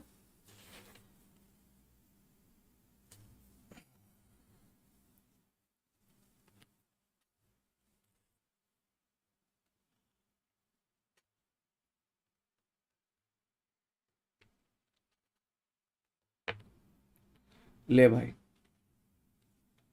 ले, ठीक है, यहां से कर ले, ले यहां से कर ले। ठीक है, ले, मन भर ले अपना। ठीक है, अब तेरी आत्मा को शांति मिल जाएगी यहां से कर लेगा तो। आजा, कर ले। यहाँ कुछ नहीं होगा, 4 जन्म में पास नहीं हो पाएंगे। चलिए, duties and obligation of an agent. Sir आखिरकार एक एजेंट की ड्यूटी क्या होगी? ले, मर जाए, यहां से कर ले। प्रथम गुप्ता, तुम्हारे जैसा गुप्ता लोग जो सरनेम होता है ना, तुम ही लोग लाछन लगाता है बनिया पे, और कोई नहीं, तुम्हारा ही जैसा लोग। मोटा बुद्धि, भुजिया खा खा के मोटा बुद्धि का हो गया। ले, मर जाए इसमें, मर जाए इसमें, अपनी आत्मा संभाले। Duties and obligation of an agent. ठीक है, क्या ड्यूटी होती है या क्या ऑब्लिगेशन होती है एजेंट की? मैं हमेशा बोलता हूं इसमें ना, जब भी ड्यूटी एंड ऑब्लिगेशन वाला पॉइंट आए, ये सोचो कि आप अपने पापा को कैसे हेल्प कर रहे हैं। ठीक है, कि आपके पापा कुछ दिन में, ठीक है, कुछ टाइम के लिए बिजनेस से बाहर जा रहे हैं। ठीक है, और सारा कारोबार आप पर छोड़ के जा रहे हैं। ठीक है, तो आप कैसे इस चीज को संभालेंगे, क्या करेंगे? सर सबसे पहले तो आपको पापा के सारे डायरेक्शन मानने पड़ेंगे। ठीक है, जितने हैं, so you have to follow all directions that he gives you. ठीक है, दूसरा क्या है? रीजनेबल। अरे ये गधे बच्चे हैं, कभी जिंदगी में प्रोग्रेस नहीं कर पाएंगे, ये पास होंगे। इनका क्या है, क्वेश्चन एंड रट के जाएंगे। क्वेश्चन एंड के अलावा और आ गया ना, उतना भी कॉन्सेप्ट नहीं है कि आइडेंटिफाई कर पाए। गधे की तरह वापस आ जाएंगे अगले अटेम्प्ट में, वापस से फेल हो। आइए, कॉन्सेप्चुअल अंडरस्टैंडिंग के नाम पे सी से कॉन्सेप्ट नहीं, सी इनका कॉन्सेप्ट, सी का कॉन्सेप्ट जी से गोबर में। आइए नेक्स्ट, अब सामान आ गया, ठीक है। अब एजेंट को क्या एक्सरसाइज करना है, रीजनेबल केयर एक्सरसाइज करना है कि बिजनेस में किसी भी तरह का लॉस ना हो जाए। अब प्रॉपर बुक्स ऑफ अकाउंट्स मेरे को मेंटेन करनी पड़ेगी कि, और कोई भी सीक्रेटली पैसा चोरी वोरी नहीं करना है कि 1000 का सामान बेचा 500 में निकाल लें, ये सब नहीं करना, ठीक है। 500 में निकाल लें, ये सब नहीं करना है, ठीक है। अगर मैं कहीं पर फंस गया, अगर मैं कहीं पर फंस गया, किसी चीज में फंस गया, बीच में किसी दुविधा में फंस गया, तो मैं क्या करूंगा, सीधे पापा को कॉल कर लूंगा, मैं बोलूंगा पापा देखो मैं यहां पर इस सिचुएशन में फंस गया हूं, मुझे क्या करना चाहिए। सबसे बड़ी बात, जब पापा वापस आएंगे तो मैं बोलूंगा ना, इतने दिन मैंने काम किया, कुछ तो मेरे को भी दीजिए, है ना। रोज मैं घर से दुकान तक आ रहा, फिर वापस जा रहा है, पेट्रोल जला रहा हूं, ठीक है, इतने क्लास का मेरा नुकसान हो रहा है, कुछ तो मेरे को भी दीजिए, एक्सपेंस तो दीजिए मेरा एटलीस्ट। प्लस जो मेरे को मेरे धंधे के बारे में पता चलेगा, कॉन्फिडेंशियल इंफॉर्मेशन, वो बगल में दूसरे दुकान वाले को लीक नहीं करूंगा, ठीक है, दूसरे दुकान वाले को लीक नहीं करूंगा, ठीक है, कभी नहीं करूंगा। और last but not the least, ठीक है, मैं अपना काम दूसरे पर नहीं थोपूंगा। मतलब मैं फोन करके अपने छोटे भाई को नहीं बोलूंगा कि सुन आज तू चला जा ऑफिस, तू दुकान चल जा, मेरे को थोड़ा बाहर जाना है, जिम जाना है मेरे को, तू चला जा मेरी जगह पे, ये नहीं करूंगा। मतलब देखो, वैसे तो मैंने नीचे एक्रोनिम भी बना के रखा है कि राजू डीसीपी बन गया एसआरसीसी से पढ़ के, बट उससे अच्छा अगर आप इस चीज को, हर चीज तो एक्रोनिम से करना पॉसिबल भी नहीं है, अगर आप इस चीज को दिमाग में बढ़िया से बैठा ले, duty and obligation of an agent, तो देखो कितना बढ़िया बन जाएगा। कि अगर आप आंख बंद करके सोचे, देखो बच्चों के लिए जितना कर दो फालतू की एक्सपेक्टेशन है। अभी एक लड़की है, हर 2 दिन में पागलों की तरह एक ही मैसेज करती है, सारे एक्रोनिम का एक वीडियो बना। अरे मैं तुम्हारा पेपर ही लिख देता हूं ना, जाके तुम्हारा पेपर ही लिख देता हूं, फिर तुम मेहनत ही क्यों कर रहे हो। अगर एक एक एक्ट में 4 एक्रोनिम है, 5 एक्रोनिम है, उसको तुम एक जगह लिख के उनका फुल फॉर्म नहीं लिख सकते, तो तुम मत करो पढ़ाई बेटा, इतना भी तकलीफ क्यों ले रही हो। तुम बीकॉम करके शादी कर लो, खत्म करो कहानी, क्या होगा सीए बीए करके, सबके लिए थोड़ी ना है। अरे अगर सभी कोई सीए कर लेगा तो सीए के ऑफिस के बाहर चाय कौन बेचेगा फिर, उसके लिए भी तो कोई चाहिए। आइए, तो अब मैं बोलता हूं इसको ना एकदम ऐसे ही याद करना है, इसको एक्रोनिम से नहीं। सोचो आपके पापा बाहर गए हैं, तो आपके पापा आपको क्या बोल के जाएंगे। सबसे पहले पापा भाई कुछ ऑर्डर देंगे, आपको वो फॉलो करना है, आपको रीजनेबल केयर करनी है अपने बिजनेस की, अपने बिजनेस की बातें बाहर नहीं निकालनी, प्रॉपर बुक्स बनानी है, पापा को धोखा देकर कोई सीक्रेट प्रॉफिट नहीं बनाना, रेम्यूनरेशन ले लेना, जितना नुकसान होगा, कुछ ना कुछ तो नुकसान भी होगा ना, कॉमन सेंस वाली बात है यार, होता ही है, कुछ ना कुछ नुकसान रेम्यूनरेशन होगा, वो ले लेना। अपना काम दूसरे पे थोप के मत चले जाना, ठीक है, कि अपने सब एजेंट अपॉइंट कर लिया, अपने नीचे उसको काम देके चले जा रहे हैं। तो राजू बनेगा डीसीपी एसआरसीसी से पढ़ के। ये हो गया duty and obligation of an agent. अब देखो सर, ड्यूटी भी खत्म हो गया, ड्यूटी भी खत्म हो गया, अब आते हैं राइट्स ऑफ एन एजेंट पर। राइट तो बहुत आसान है, बहुत इजी है। सबसे पहला राइट क्या है सर, सबसे पहला राइट क्या है सर, सबसे पहला राइट ये है, जितना भी खर्चा मेरा हुआ है, all advance, all expenses, all remuneration, जो भी है, सब पैसा मैं रिकवर करूंगा। अगर कोई एक्स्ट्रा रेम्यूनरेशन मेरे को मिलनी है वो मिलेगी। सर अगर कॉन्ट्रैक्ट में रेम्यूनरेशन लिखी नहीं, मान लीजिए आपकी और अनअकैडमी के कॉन्ट्रैक्ट में लिखा ही नहीं कि आपको पैसे कितने मिलेंगे, ठीक है, पैसे कितने, ऊपर लिंक लगा हुआ है लक्ष्मी जी, कभी आंख उठा के ऊपर भी देखिए, ठीक है। अब मान लो यहां पर जितना मेरा रेम्यूनरेशन है कॉन्ट्रैक्ट में एब्सेंट है, नहीं दिया हुआ कि कितना पैसा लेना है, तो उस केस में क्या होगा, जितना नॉर्मली दिया जाता है कस्टमरी मैनर में उतना मिलेगा। जैसे जो लोग कमीशन एजेंट की तरह काम करते हैं, दलाली जिनको मिलती है, 5% कमीशन स्टैंडर्ड है सर्विस सेक्टर में, सर्विस सेक्टर में, गुड्स में नहीं, गुड्स में 10% मिलता है, सर्विस सेक्टर में 5% स्टैंडर्ड है, तो 5% सबको मिलेगा।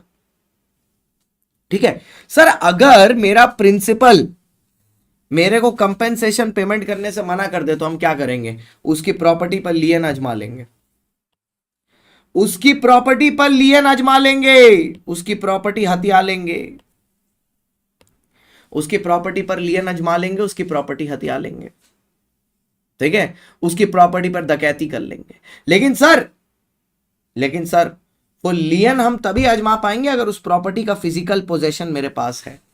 मान लो कि गाड़ी चलाने वाला ड्राइवर है, मैं उसकी सैलरी पेमेंट नहीं कर रहा, तो वो क्या करेगा? गाड़ी की चाबी रख लेगा।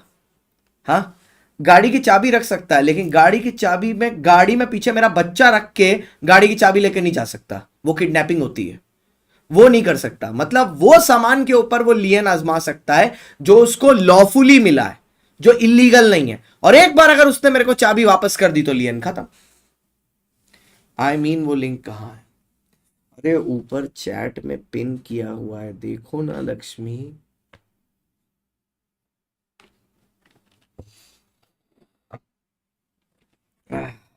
कसम। नेक्स्ट सर, अगर मेरे को एजेंसी के काम में कोई नुकसान हो गया मेरे से, तो मेरा कोई नुकसान हो गया तो ठीक है, अब प्रिंसिपल ने मेरे को जो सामान दिया था, जैसे आपको पता होगा वो भोपाल गैस ट्रेजेडी जो हुई थी, तो अब मान लो जो प्रिंसिपल का सामान मैं हैंडल कर रहा हूं वो डेंजरस गुड्स है। अब उस डेंजरस केमिकल की वजह से मेरी स्किन जल गई, तो इस स्किन का प्लास्टिक सर्जरी कराने का जितना खर्चा होगा वो मैं ले सकता हूं कि नहीं ले सकता? बिल्कुल ले सकता हूं, right to indemnify. Next, point number 5, principal को हर 1 रुपया कंपेंसेट करना होगा एजेंट को, जो प्रिंसिपल की गलती की वजह से एजेंट का नुकसान हुआ है। हर 1 रुपया।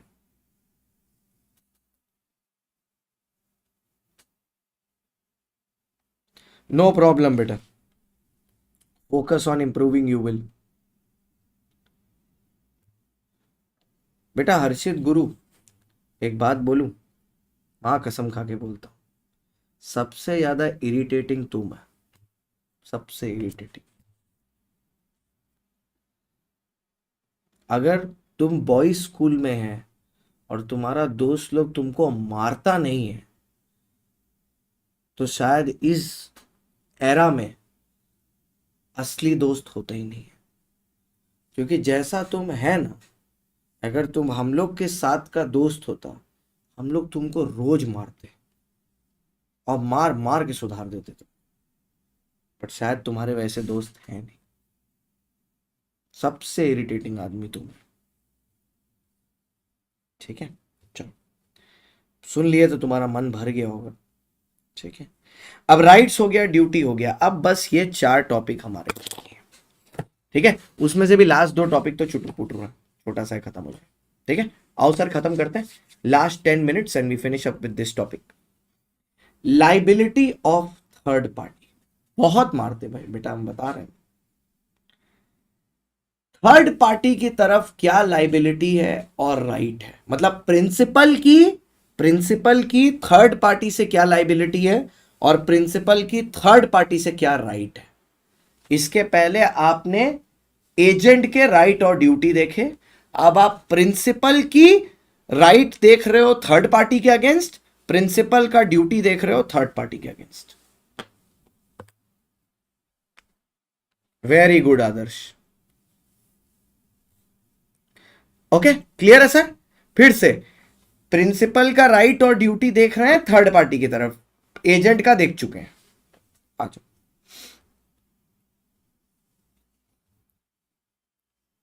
चलो, principal liability to third party. आओ सर, सबसे पहला, प्रिंसिपल कौन से एक्ट के लिए लायबल है एजेंट के? Which are within the scope of his authority.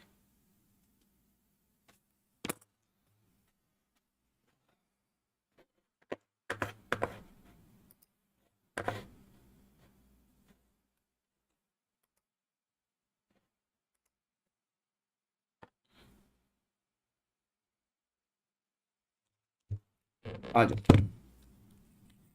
Principal कौन सी एक्टिविटी के लिए लायबल है? ठीक है, प्रिंसिपल कौन सी एक्टिविटी के लिए लायबल है sir? Acts of the third party.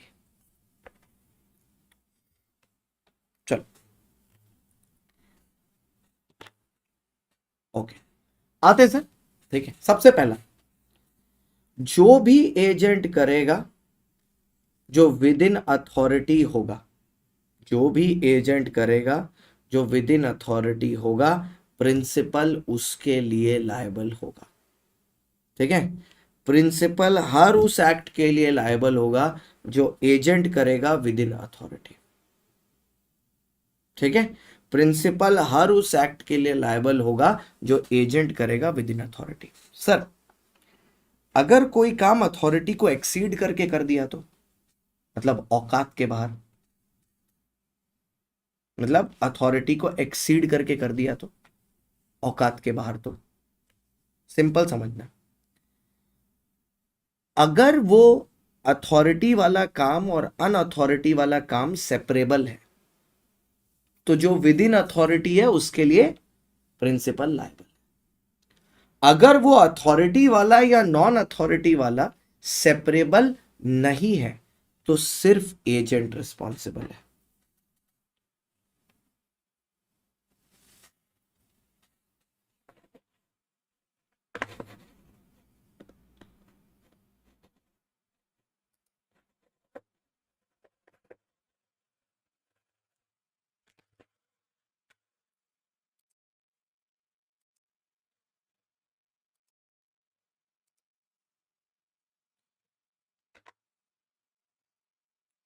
तो सिर्फ एजेंट रिस्पॉन्सिबल है। ठीक है, आओ सर, अब सुनना, इसका एक बहुत बढ़िया से एग्जाम्पल से समझना। ठीक है, ये चीज, अगर एक प्रिंसिपल के बिहाफ पर एक एजेंट ने काम किया, ये एजेंट है, ये प्रिंसिपल है, अगर प्रिंसिपल के बिहाफ पर एजेंट ने काम किया, ठीक है, अब वो काम जो उसने किया वो विद इन अथॉरिटी है। ठीक है, फर्स्ट जॉब, और जो सेकंड जॉब है वो आउटसाइड अथॉरिटी है, मतलब एक विद इन है एक आउटसाइड है। ठीक है, एक विद इन है एक आउटसाइड है। अब मेरी बात सुनना, ये दोनों आपस में सेपरेबल हैं। ठीक है, तो इसके लिए प्रिंसिपल रिस्पॉन्सिबल, इसके लिए एजेंट। अगर ये नॉन सेपरेबल हैं, देखो दो आदमी को ब्लॉक किया, पूरा क्लास शांत हो गया। अगर ये नॉन सेपरेबल है तो फिर उस केस में पूरे के लिए एजेंट रिस्पॉन्सिबल, पूरे के लिए एजेंट रिस्पॉन्सिबल। बोलो, ये समझ में आया अभी?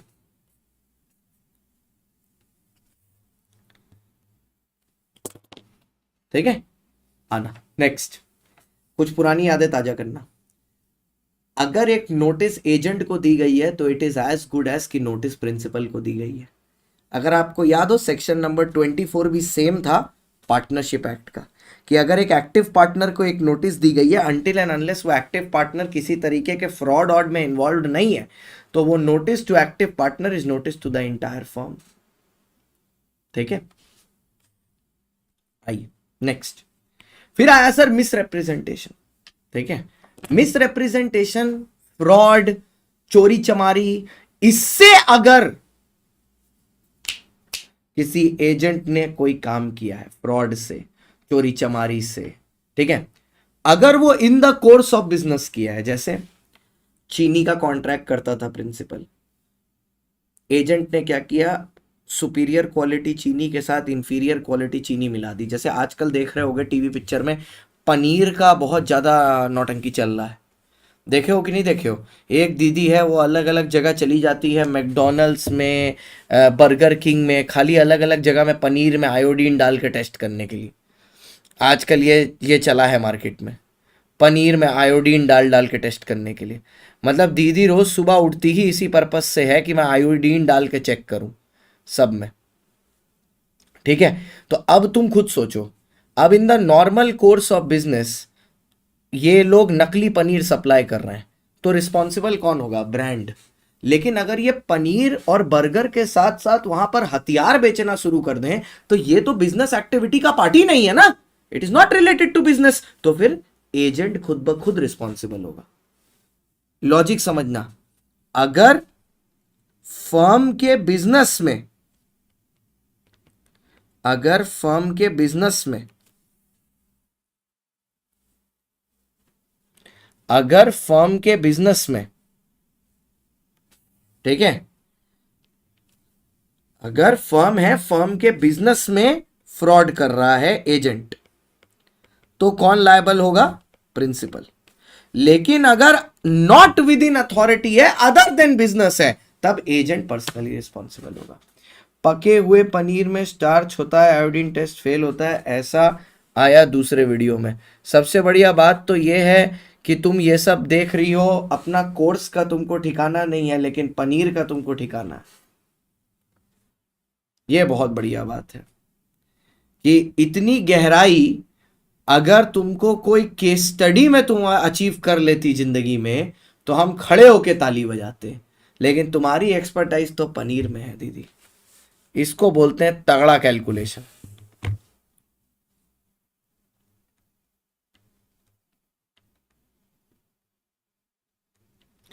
ठीक है, क्या एक्सपर्टाइज है तुम्हारी, मजा आ गया। काम करो, पढ़ाई वढ़ाई छोड़ो लक्ष्मी जी, पनीर बेचना शुरू करो। चलिए, rights of third party. Sir third party के राइट क्या है? ठीक है, सबसे पहला राइट, एजेंट मेरे को एक कॉन्ट्रैक्ट साइन करवा रहा है, मेरे को बता नहीं रहा है कि प्रिंसिपल कौन है उस कॉन्ट्रैक्ट में, तो कौन रिस्पॉन्सिबल होगा? एजेंट। जब मेरे को पता चलेगा कि प्रिंसिपल कोई और है, तो क्या मैं कॉन्ट्रैक्ट से कैंसिल करा सकता हूं, बाहर निकल सकता हूं? हाँ, हर एक के लिए नहीं है बेटा एक्रोनिम, वो चार्ट हो तो पॉइंट है उसका। क्या एक्रोनिम? मैन आर बैक है, कर लो वो भी एक्रोनिम से। बहुत अपाहिज कर दिया है हम तुम लोग, मेरा ही गलती है। हमको एक दो अटेम्प्ट ना सिट आउट करना पड़ेगा, फिर बच्चा लोग सीरियसली पढ़ना शुरू करेगा। मेन आर बैक, तो एम है मिस रिप्रेजेंटेशन, ई है एक्सीड अथॉरिटी, एन है नोटिस, ए है अथॉरिटी, और फिर है back. Men are back. M for misrepresentation, E for express authority, N for notice, A for authority. ठीक है, एक्सीड्स अथॉरिटी से। Men are back, M for misrepresentation, E for कोई authority के बाहर, एन से नोटिस, और ए से authority. नहीं, एक अटेम्प्ट मेरे को लगता है मेरे को अब सेट आउट करना पड़ेगा, एक पूरा अटेम्प्ट मेरे को यूट्यूब से बाहर बैठना पड़ेगा।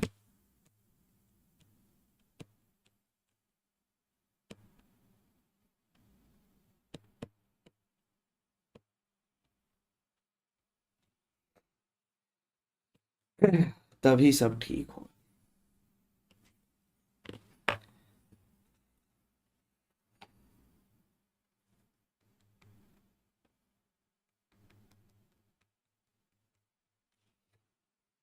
ठीक है, देखो सितंबर वाला ही करेंगे मोस्ट प्रॉब्ली। आइए, राइट्स ऑफ थर्ड पार्टी। ठीक है, तो यहां पर एक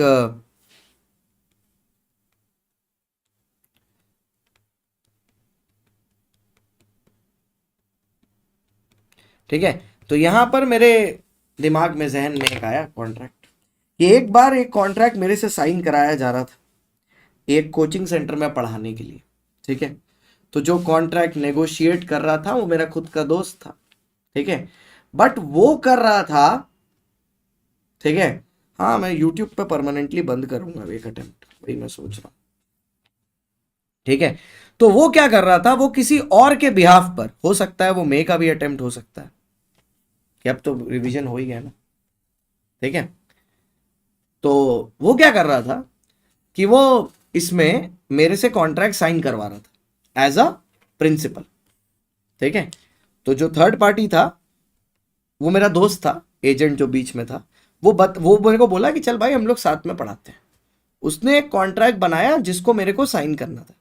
वो मेरे को पूरा का पूरा ये इंप्रेशन दे रहा है कि मैं और वो साथ में पढ़ा रहे हैं, जबकि उसके पीछे, ठीक है, कोई तीसरा ही आदमी है उसके पीछे कोई तीसरा ही आदमी है, ठीक है, कोई तीसरा ही बंदा है बैक साइड में जो ये सारा गेम कंट्रोल कर रहा है। ये मेरे को पता नहीं था। जैसे ही मेरे को पता चला इस आदमी के बारे में, जैसे ही मुझे पता चला इस आदमी के बारे में, मैंने तुरंत क्या किया, ठीक है, जैसे ही मुझे पता चला मैंने तुरंत क्या किया, मैंने कॉन्ट्रैक्ट कैंसिल कर दिया। क्या मैं ये कर सकता हूं? हां, एकदम कर सकता हूं, ठीक है, बिल्कुल कर सकता हूं। क्यों सर? क्यों कर सकता हूं? क्योंकि एक लॉजिक है। मैं अगर किसी पार्टी के साथ कॉन्ट्रैक्ट कर रहा हूं और वो पार्टी मेरे को धोखा दे रही है, मेरे को जब भी वो पता चलेगा मैं उससे वॉकआउट कर सकता। सर मान लीजिए मेरे को कभी पता नहीं चलता, तो फिर मेरे लिए लायबल कौन होता? मेरे लिए हमेशा वो जो बीच वाला है ना, बीच वाला है ना एजेंट, यही लायबल होता। ठीक है, यही लायबल, क्योंकि इसने ही हाइड करके रखा था ना। यही तो वो आदमी है जो डिस्क्लोज कर नहीं रहा था। ठीक है, next, when the agent doesn't disclose his identity, the third person can sue the agent और the principal. Agent is personally liable where the third party makes the agent believe that he'll not sue him by an express contract। तो अगर एक आदमी अपने behaviour से ऐसा दिखा रहा है कि वो एजेंट है, ठीक है, और अपने प्रिंसिपल को रिवील नहीं कर रहा, तो एजेंट ही पर्सनली लायबल हो जाता है until the principal is revealed। कितने देर चलेगा बेटा? एग्जिट कर दो, क्या होगा पढ़ लिख के? तो चलो अच्छा है, आज लास्ट सितंबर का पासिंग परसेंटेज देखना, दिमाग का नस फट जाएगा। तो सर फिर भी क्या ही फर्क पड़ता, तुम लोग कौन सा कोर्स को सीरियसली लेता है। आओ sir next, revocation of authority. Sir revocation का क्या मतलब होता है? कैंसिलेशन। सर अथॉरिटी कैंसिल कैसे हो सकती है? ठीक है, सबसे पहली बात, रिवोकेशन, रिवोकेशन मतलब टर्मिनेट करना। एजेंसी कैसे टर्मिनेट हो सकती है? प्रिंसिपल ने उसको फायर कर दिया, ठीक है, प्रिंसिपल ने उसको फायर कर दिया, काम से निकाल दिया, ठीक है, सीधा काम से निकाल दिया। तो जब मोमेंट उसको काम से निकाला, वो हो गया रिवोकेशन। प्रिंसिपल ने काम से निकाल दिया। अरे सर एजेंट भी तो छोड़ के जा सकता है, वो होता है रिनंसिएशन। बच्चा इन दोनों में ही डिफरेंस नहीं समझ पाता है कि रिवोकेशन और रिनंसिएशन में क्या होता है। रिवोकेशन का मतलब होता है जब प्रिंसिपल तुमको लात मार के निकाल रहा है, और रिनंसिएशन का मतलब होता है जब तुम लात मार के जा रहे हो, रिजाइन करके।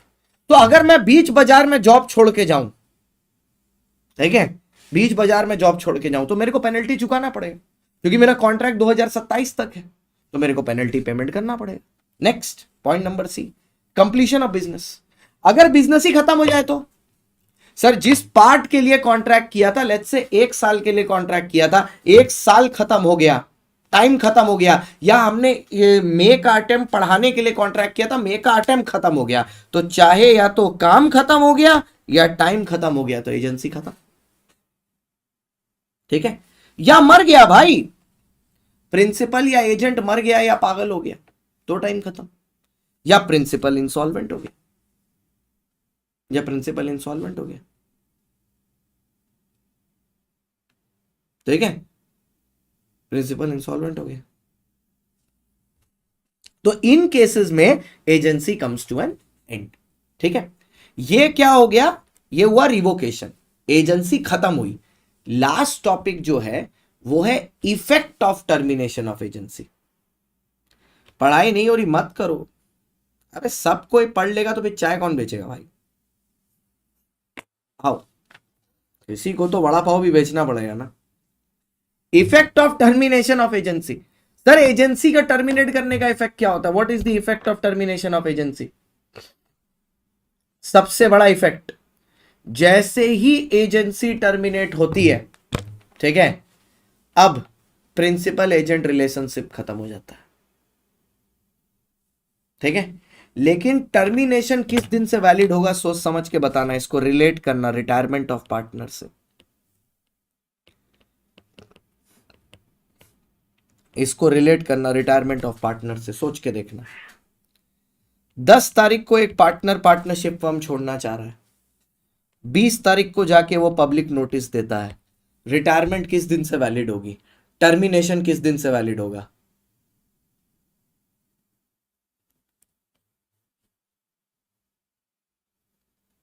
टर्मिनेशन किस दिन से वैलिड होगा? सोच समझ के बोलना। टर्मिनेशन किस दिन से वैलिड होगा? 20 तारीख से, 20th से। वो 10th से वैलिड नहीं होगा, और 20th से वैलिड होगा। Next, on the death of the principal agency is terminated. अच्छा, प्रिंसिपल ही मर गया तो प्रिंसिपल मरा, एजेंसी खत्म हो गई। अब एजेंट के पास मान लो प्रिंसिपल की कार रखी हुई है, तो क्या हथिया लेगा क्या? नहीं, जाके प्रिंसिपल की फैमिली को लौटा देगा। तो जब एजेंसी टर्मिनेट होती है, और टर्मिनेट का रीजन होता है प्रिंसिपल मर गया है,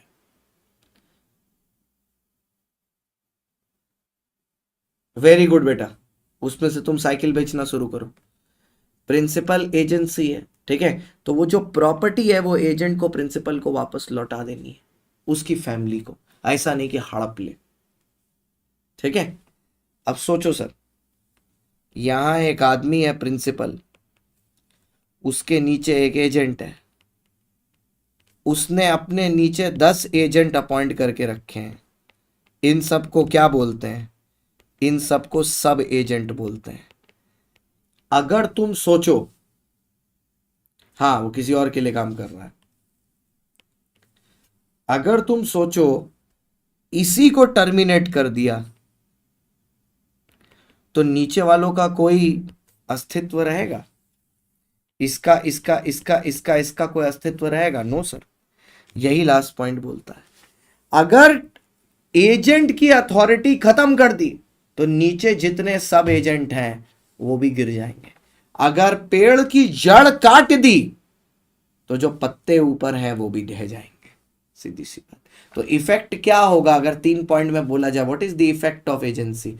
जैसे ही एजेंसी टर्मिनेट होगा, ठीक है, तब वैलिड होगा जब बाहर वाले को पता चले। अगर प्रिंसिपल मर गया है तो प्रिंसिपल की सारी प्रॉपर्टी लौटा दो, और जैसे ही एजेंट को टर्मिनेट होगा उसके नीचे जितने सब एजेंट है सबका खाता पुस्तक बंद हो जाएगा। एंड विद दिस,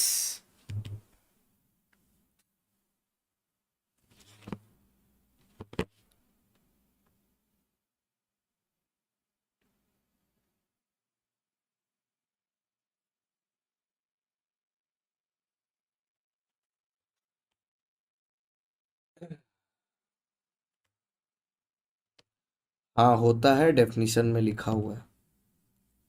चलिए,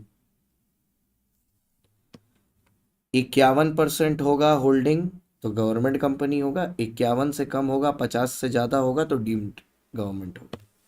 चलिए, विद दिस सोगा खत्म, एलएलपी खत्म, आईआरएफ खत्म, आईपीए खत्म, नेगो खत्म, कॉन्ट्रैक्ट खत्म। पूरा सिलेबस का वन शॉट रिवीजन करा दिया।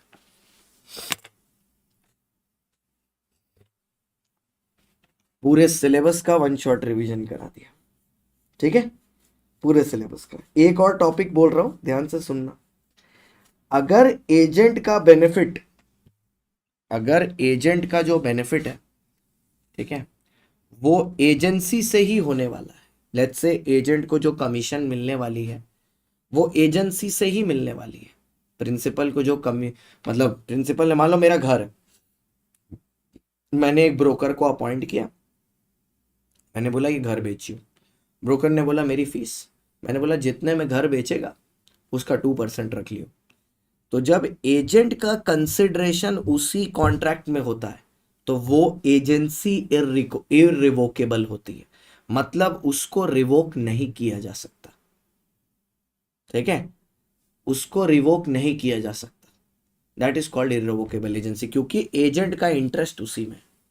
कंपनी लिखना भूल गए, पढ़ाना तो याद था, तुमको तो पढ़ना भी नहीं याद है, हम तो लिखना भूल गए। ठीक है, and that completes your 100 marks का पूरा 100 मार्क्स का syllabus, each and every topic covered in the one shot.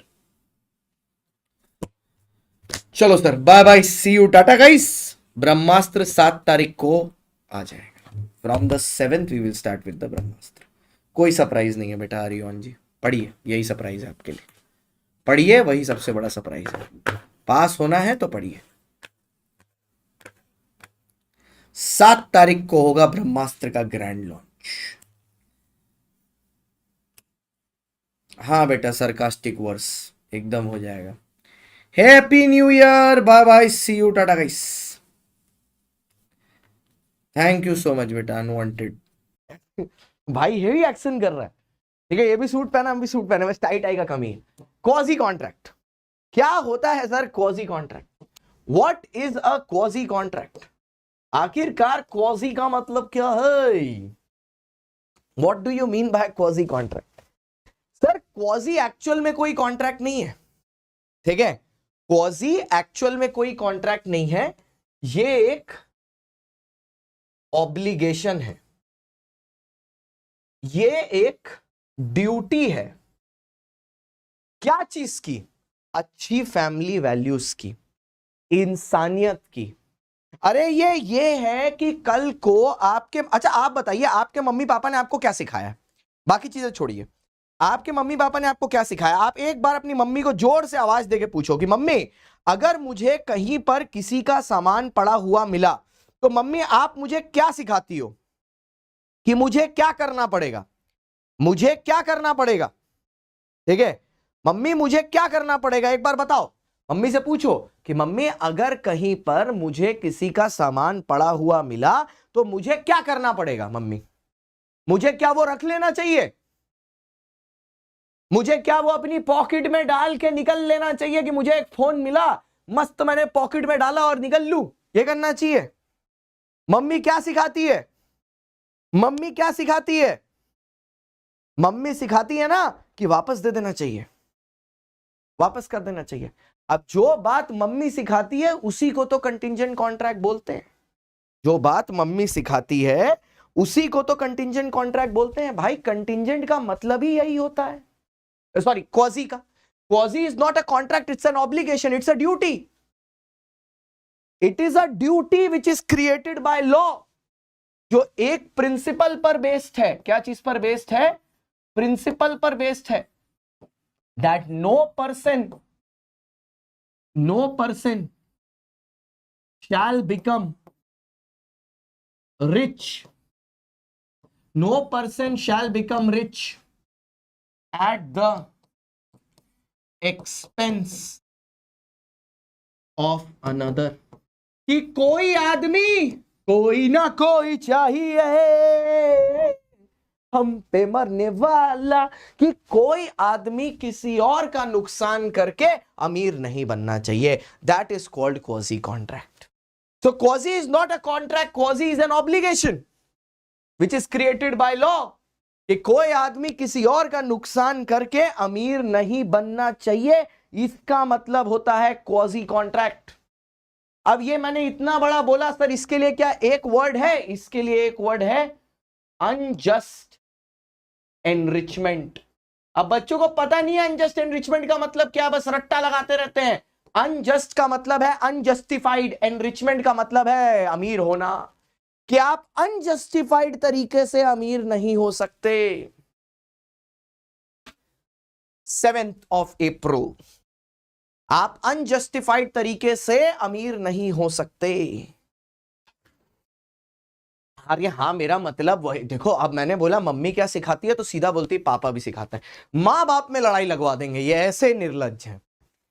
अरे पेरेंट था मेरा मतलब, पता है हमको, पापा भी वही बताते हैं।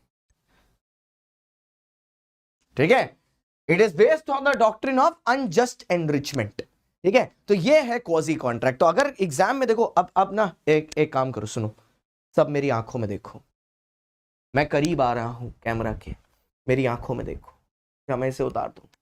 अब देखो मेरी आंखों में देखो।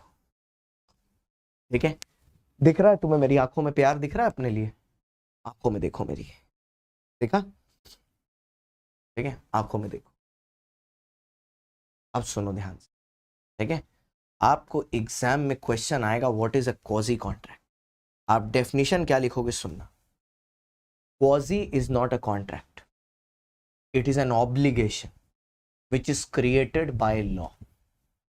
It operates like a real contract, but there is no offer and acceptance.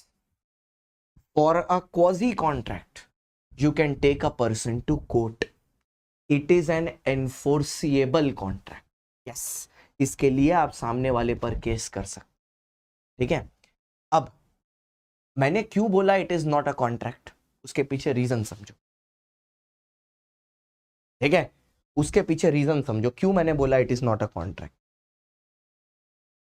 एक कॉन्ट्रैक्ट बनने के लिए क्या चाहिए होता है, एक कॉन्ट्रैक्ट बनने के लिए चाहिए होता है सबसे पहले एक ऑफर,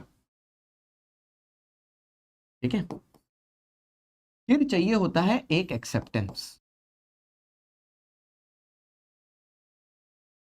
ठीक है, जिससे बनता है एक प्रॉमिस। एक प्रॉमिस में जब तड़का लगता है कंसिडरेशन का, तब वो बनता है अग्रीमेंट। और जब एक अग्रीमेंट में तड़का लगता है एनफोर्सेबिलिटी का,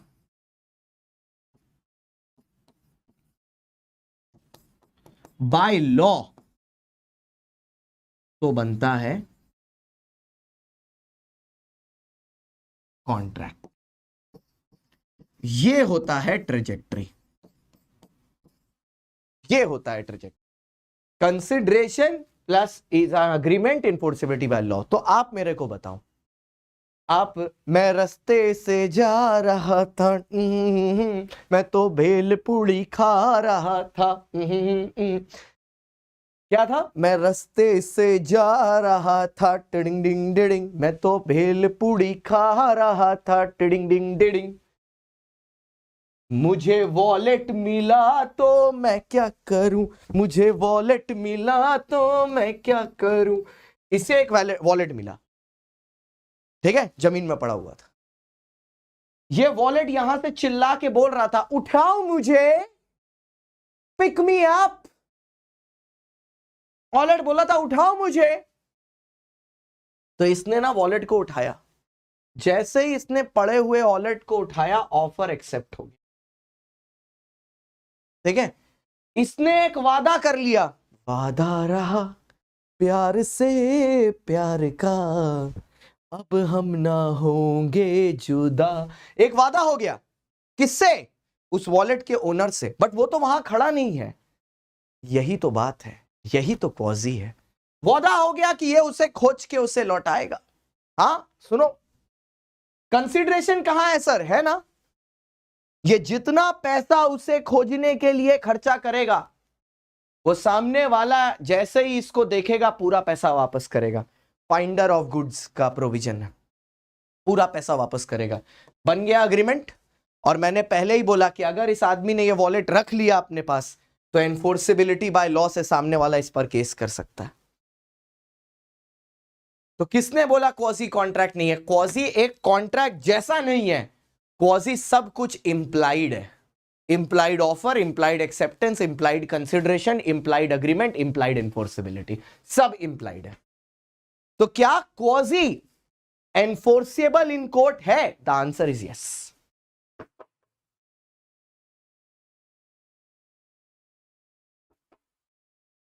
बोलो सर, क्या क्वाजी एनफोर्सेबल बाय कोर्ट है? क्या बोलती पब्लिक? यस। चलो सर आगे आते हैं, आओ। तो अब यहां पर सर हमारे पास है क्या, यहां पर सर हमारे पास different types of quasi contract हैं, उनके बारे में हमारा जनरल सा डिस्कशन है। एक बार वो डिस्कशन कंक्लूड होगा, हमारा टॉपिक कंक्लूड हो जाएगा।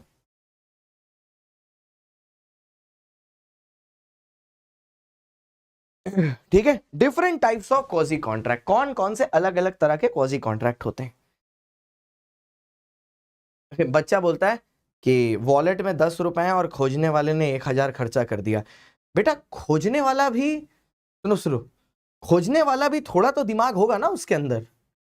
कि अगर वो देख रहा है वॉलेट में 10 रुपया है तो वो तुमको खोजेगा ही नहीं, क्योंकि वो समझ जाएगा कि इस आदमी को पैसे से ज्यादा, इस आदमी को इस वॉलेट से ज्यादा दुआओं की जरूरत है। तो वो घर में बैठ के तुम्हारे लिए कलमा पढ़ेगा, वो घर में तुम्हारे लिए बैठ के कलमा पढ़ेगा। मिड साइज फर्म ज्वाइन कर लेना चाहिए if the offer is there. वो घर में बैठ के तुम्हारे भलाई के लिए ना भगवान से प्रार्थना करेगा कि भाई ये आदमी को 10 रुपए से ज्यादा दो, कि जिसको इसका वॉलेट मिले उसका भला तो हो कम से कम। ठीक है, आओ सर। वो तुम्हें ढूंढेगा ही नहीं। अच्छा, claim for necessity of supply. सुनना सर, कितने टाइप के क्वाजी कॉन्ट्रैक्ट होते हैं सर, सुनना ध्यान से।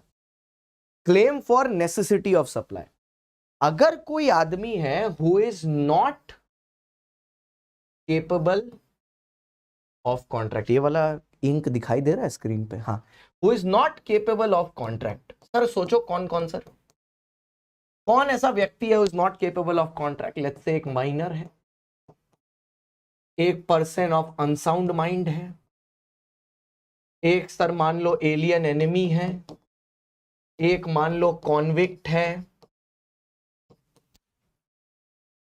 एक कॉन्विक्ट है, माइनर है, एलियन एनिमी है। ये सब लोग इनकम्पिटेंट ऑफ कॉन्ट्रैक्ट है, इनकम्पिटेंट ऑफ कॉन्ट्रैक्ट है।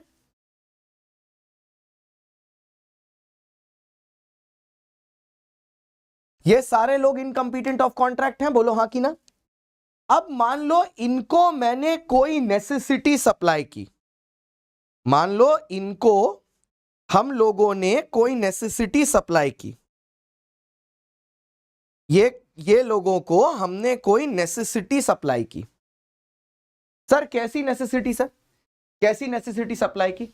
लेट्स से इनको हम लोग ने हेल्थ केयर सर्विस दी, हेल्थ केयर सर्विस दी, ठीक है, हेल्थ केयर सर्विस दी इनको। लेट्स से इनको हम लोगों ने हेल्थ केयर सर्विस दी, ठीक है। या दूसरा मान लो इनको हम लोगों ने एजुकेशन सर्विस दी, या इनमें से किसी को फ्यूनरल सर्विस दी, जो नेसेसिटीज होते हैं, ठीक है, फ्यूनरल सर्विस दी। तो क्या ऐसे में हम लोग जो प्रोवाइडर हैं इन सर्विसेज के, क्या इन लोगों से पैसा ले सकते हैं? क्या हम इन लोगों से पैसा ले सकते हैं? क्या हम लोग इन लोगों से पैसा ले सकते हैं? Can we take money from them? नया चश्मा लेना पड़ेगा, बहुत स्क्रैचेस आ गए। क्या हम लोग इनसे पैसा ले सकते हैं? The answer is yes, the answer is yes, बिल्कुल ले सकते हैं। द आंसर इज यस, बिल्कुल ले सकते हैं। क्या हम लोग इनसे पैसा ले सकते हैं? द आंसर इज यस, बिल्कुल ले सकते हैं, क्योंकि हमने इनको नेसेसिटी सप्लाई की। क्या सप्लाई की है सर? नेसेसिटी सप्लाई की है, so we can take money from them, ठीक है, एकदम ले सकते हैं। सर माइनर से भी? हाँ सर, नेसेसिटी है ना, तो माइनर के पास जितनी प्रॉपर्टी है या जो पैसे हैं वो हम लोग ले सकते हैं उसके एस्टेट से, उसकी प्रॉपर्टी से, ठीक है। Next, payment by interested person, section 69। एक दिन क्रेडिट कार्ड वाली कंपनी बिल लेके आई क्रेडिट कार्ड का पैसा लेने के लिए। मैं घर में था नहीं, मम्मी थी, तो मम्मी ने मेरा क्रेडिट कार्ड बिल पेमेंट कर दिया। तो क्या अब मम्मी मेरे से वो पैसा ले सकती है? तो समझ के बोलना, मम्मी ने मेरा क्रेडिट कार्ड बिल पेमेंट कर दिया, तो क्या मेरी मम्मी मेरे से पैसा ले सकती है?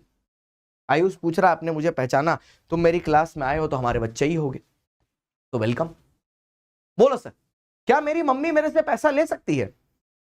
द आंसर इज यस, क्योंकि it is payment for interested person. मेरी मम्मी ने मेरे बिहाफ पर पैसा पेमेंट किया है ना, so she has the right to recover it from me. Complete right है मेरे से रिकवर करने का, ठीक है। Next, obligation if enjoyed non gratuitous act. Sir non gratuitous मतलब पेड, नॉन ग्रेचुटस मतलब पेड। अब एक दिन मैं पिक्चर देखने गया, ठीक है, अभी गया था ना रिसेंटली छावा देखने, तो मैं जैसे ही आइनॉक्स घुसा, मैंने देखा दीवार पे लिखा हुआ है 20 रुपया पर घंटा पार्किंग। अब 3.5 घंटा की मूवी थी, 80 रुपए लग गए। ठीक है, क्या मैं निकलते समय पार्किंग पेमेंट करने से मना कर सकता हूं? क्या मैं निकलते समय पार्किंग पेमेंट करने से मना कर सकता हूं कि नहीं दूंगा पार्किंग, जो उखाड़ना उखाड़ ले? क्या मैं निकलते समय पार्किंग पेमेंट करने से मना कर सकता हूं? Can I do that? The answer is no. क्यों सर? क्यों? क्योंकि मैंने एक नॉन ग्रेचुटस एक्ट को इंजॉय किया है और उसके लिए मैं पे करना है मेरे को। अगर मैं मना करता, जैसे वो बच्चा पूछ रहा है ना सीए एस्पिरेंट, अगर नहीं दिया आपने तो कोर्ट लेके जाएगा मेरे को, केस करेगा मेरे ऊपर, तो मेरे को देना पड़ेगा। मैं अपनी मर्जी से मना थोड़ी ना कर सकता हूं कि नहीं दूंगा मैं। भाई तुमने उस सर्विस को एंजॉय किया है, वो सर्विस नॉन ग्रेचुटस है, यू ब्लडी हैव टू पे for it because you enjoyed it.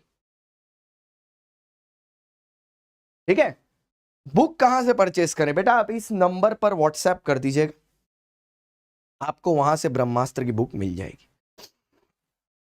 ठीक है, इस नंबर पर व्हाट्सएप कर दीजिएगा, नंबर मैं यहां लिख देता हूं, 8766469954, 8766469954।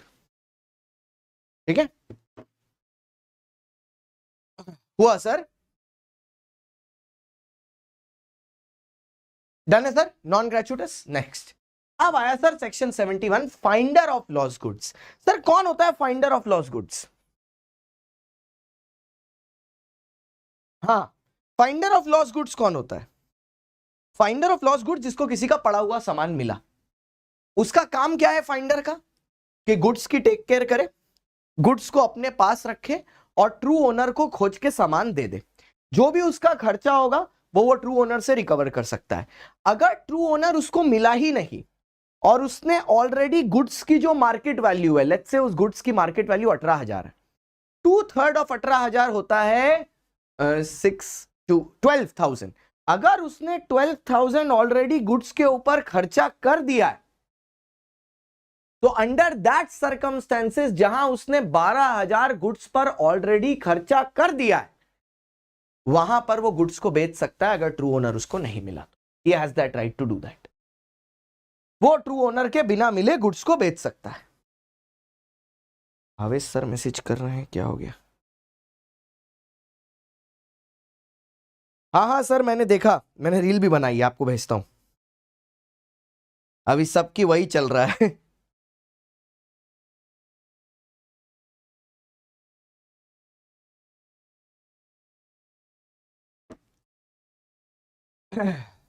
ओके, तो फाइंडर ऑफ लॉस गुड्स जो है वो 71 सेक्शन में है और वो यही बोलता है कि जो गुड्स हैं उनका टेक केयर करना है और ट्रू ओनर को खोजना है।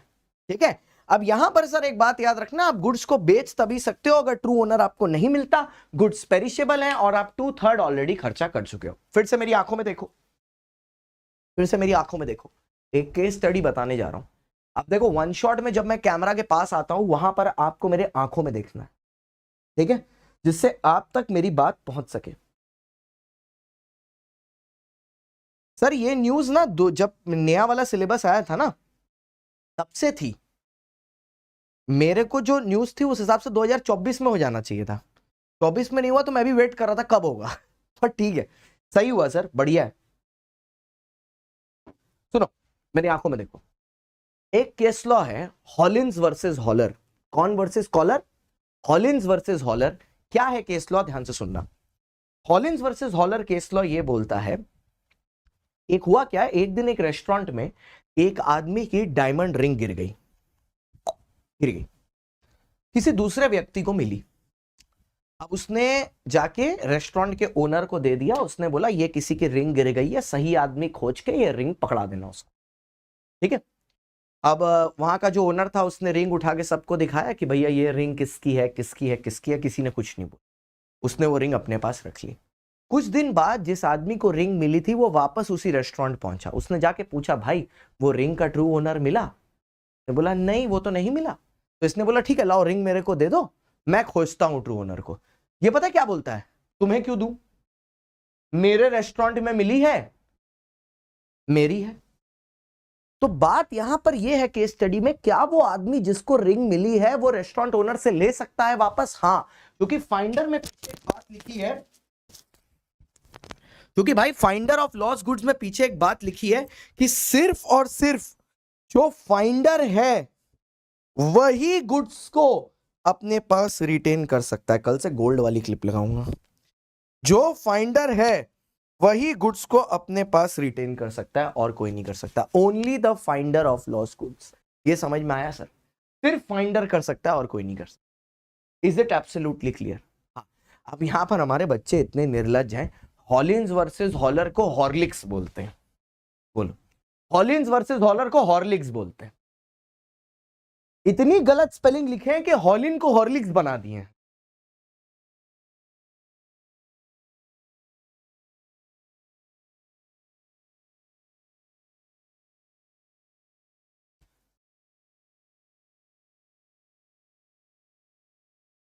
और यार थोड़ा व्लॉग व्लॉग देखना है, थोड़ा मस्ती उस्ती करना है, तो ऐसे मैं कभी प्रमोट नहीं करता, बट अगर आप चाहो तो मेरा अपना एक यूट्यूब चैनल है गरीब सा, ये शांतम गुप्ता।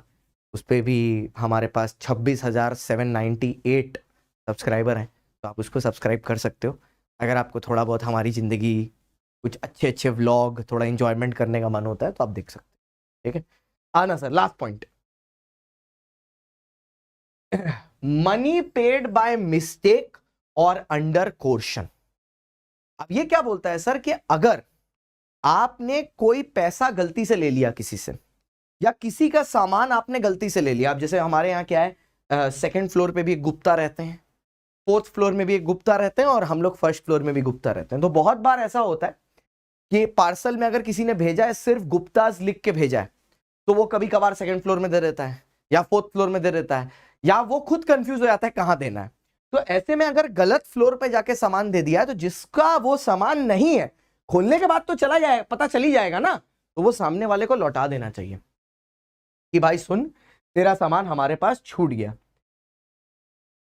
ओहो, अंजलि का लवर निकेत, अंजलि का लवर ने विनीत आई लव यू, वेदिका, बेटा वेदिका आई लव यू लिखना चाहिए था, आपने वेदिका आई विल लिख दिया। मतलब यही होता है जब आप स्कूल में ठीक से नहीं पढ़ते, तो होता है बेटा, होता है। You love baby but baby doesn't love you. You love baby but baby doesn't love you बेटा, ठीक है। For what I know baby does not even care, but your dad does care, because you, his baby, he selected you over a dog. So remember, you doing baby baby, daddy not happy happy.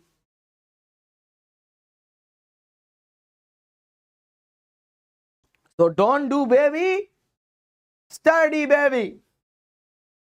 ठीक है sir. Coercion का मतलब होता है जबरदस्ती, जब आप कोई काम जबरदस्ती करते हो, ठीक है। बाय फोर्स जिसको बोलते हैं, बाय फोर्स जिसको बोलते हैं, जबरदस्ती। तो coercion basically means by force. तो अगर आपने कोर्शन, मान लो ये जो बेबी बूबी कर रहा था, इसको पकड़ के किसी ने इसको किडनैप कर लिया, ठीक है। अब उसके बाद इसके पापा मम्मी से एक कॉन्ट्रैक्ट साइन करा लिया, उनकी जमीन अपने नाम कर ली, तो कल को जब ये जाके कॉन्ट्रैक्ट वॉइड होगा, वॉइडेबल है ना, कोर्ट में जाके वॉइड होगा, तो जितना इसने लिया है सब वापस करना पड़ेगा।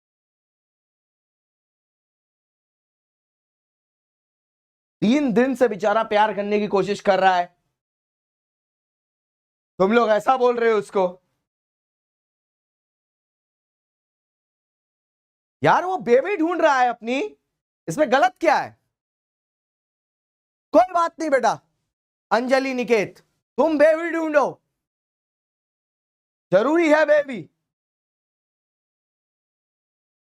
क्योंकि जब मम्मी पापा का बेबी काम नहीं किया तो वो किसी को तो बेबी बनाएगा ना, ठीक है। तो सर यहां पर कोर्शन, अनड्यू इन्फ्लुएंस, कुछ भी लिखा हो सब चलेगा। अनड्यू इन्फ्लुएंस होता है जब कोई आदमी आपको बहका रहा होता है। जैसे कभी कभार ना मेरे पास कोई बच्चे आते हैं, ठीक है, मेरे को ना अगर दिख जाता है, मैं बहुत कभी कभार इस चीज में, अब ये मेरे लिए एडवांटेजेस भी है, कभी कभार डिसएडवांटेजेस भी है, मगर मैं इतना सोचता नहीं इस बारे में, क्योंकि क्या है, मैं इंसाफ वाला आदमी हूं। मेरे पास बहुत बार ऐसे ऐसे बच्चे आते हैं जो मेरे को पता है कि उनसे नहीं होगा सीए, मेरे को पता होता है, मैं बोल देता हूं सीधा, देखो यार, हो सकता है आपको बुरा लगे, बट एटलीस्ट आपका समय नहीं बर्बाद होगा ना। मैं आंसर देखता हूं, देख के मेरे को फील हो जाता है इससे 4 जन्म में नहीं होगा, मैं बोल देता हूं। अब इसीलिए इसी में कभी कभी किसी किसी को लगता है मैं रूड हूं, तो भाई मैं झूठा दिलासा नहीं दे सकता ना। अब मैं झूठा दिलासा देके तुमको बोलता रहूं नहीं करो नहीं करो नहीं करो, तो वो तो अनड्यू इन्फ्लुएंस कर रहा हूं ना मैं,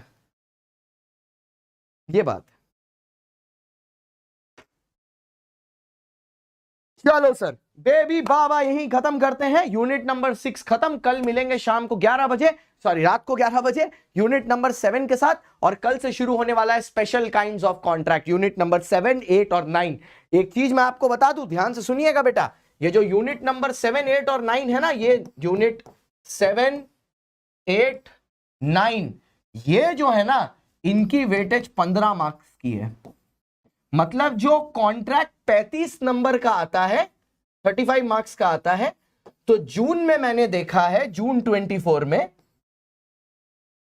इस स्पेशल टाइप ऑफ कॉन्ट्रैक्ट से 17 नंबर आए थे, सितंबर 24 में इससे 14 नंबर आए थे, और जैन 2025 में इससे 18 नंबर आए थे। तो मैंने एक वेटेड एवरेज पकड़ लिया कि 15 तो आएगा ही आएगा।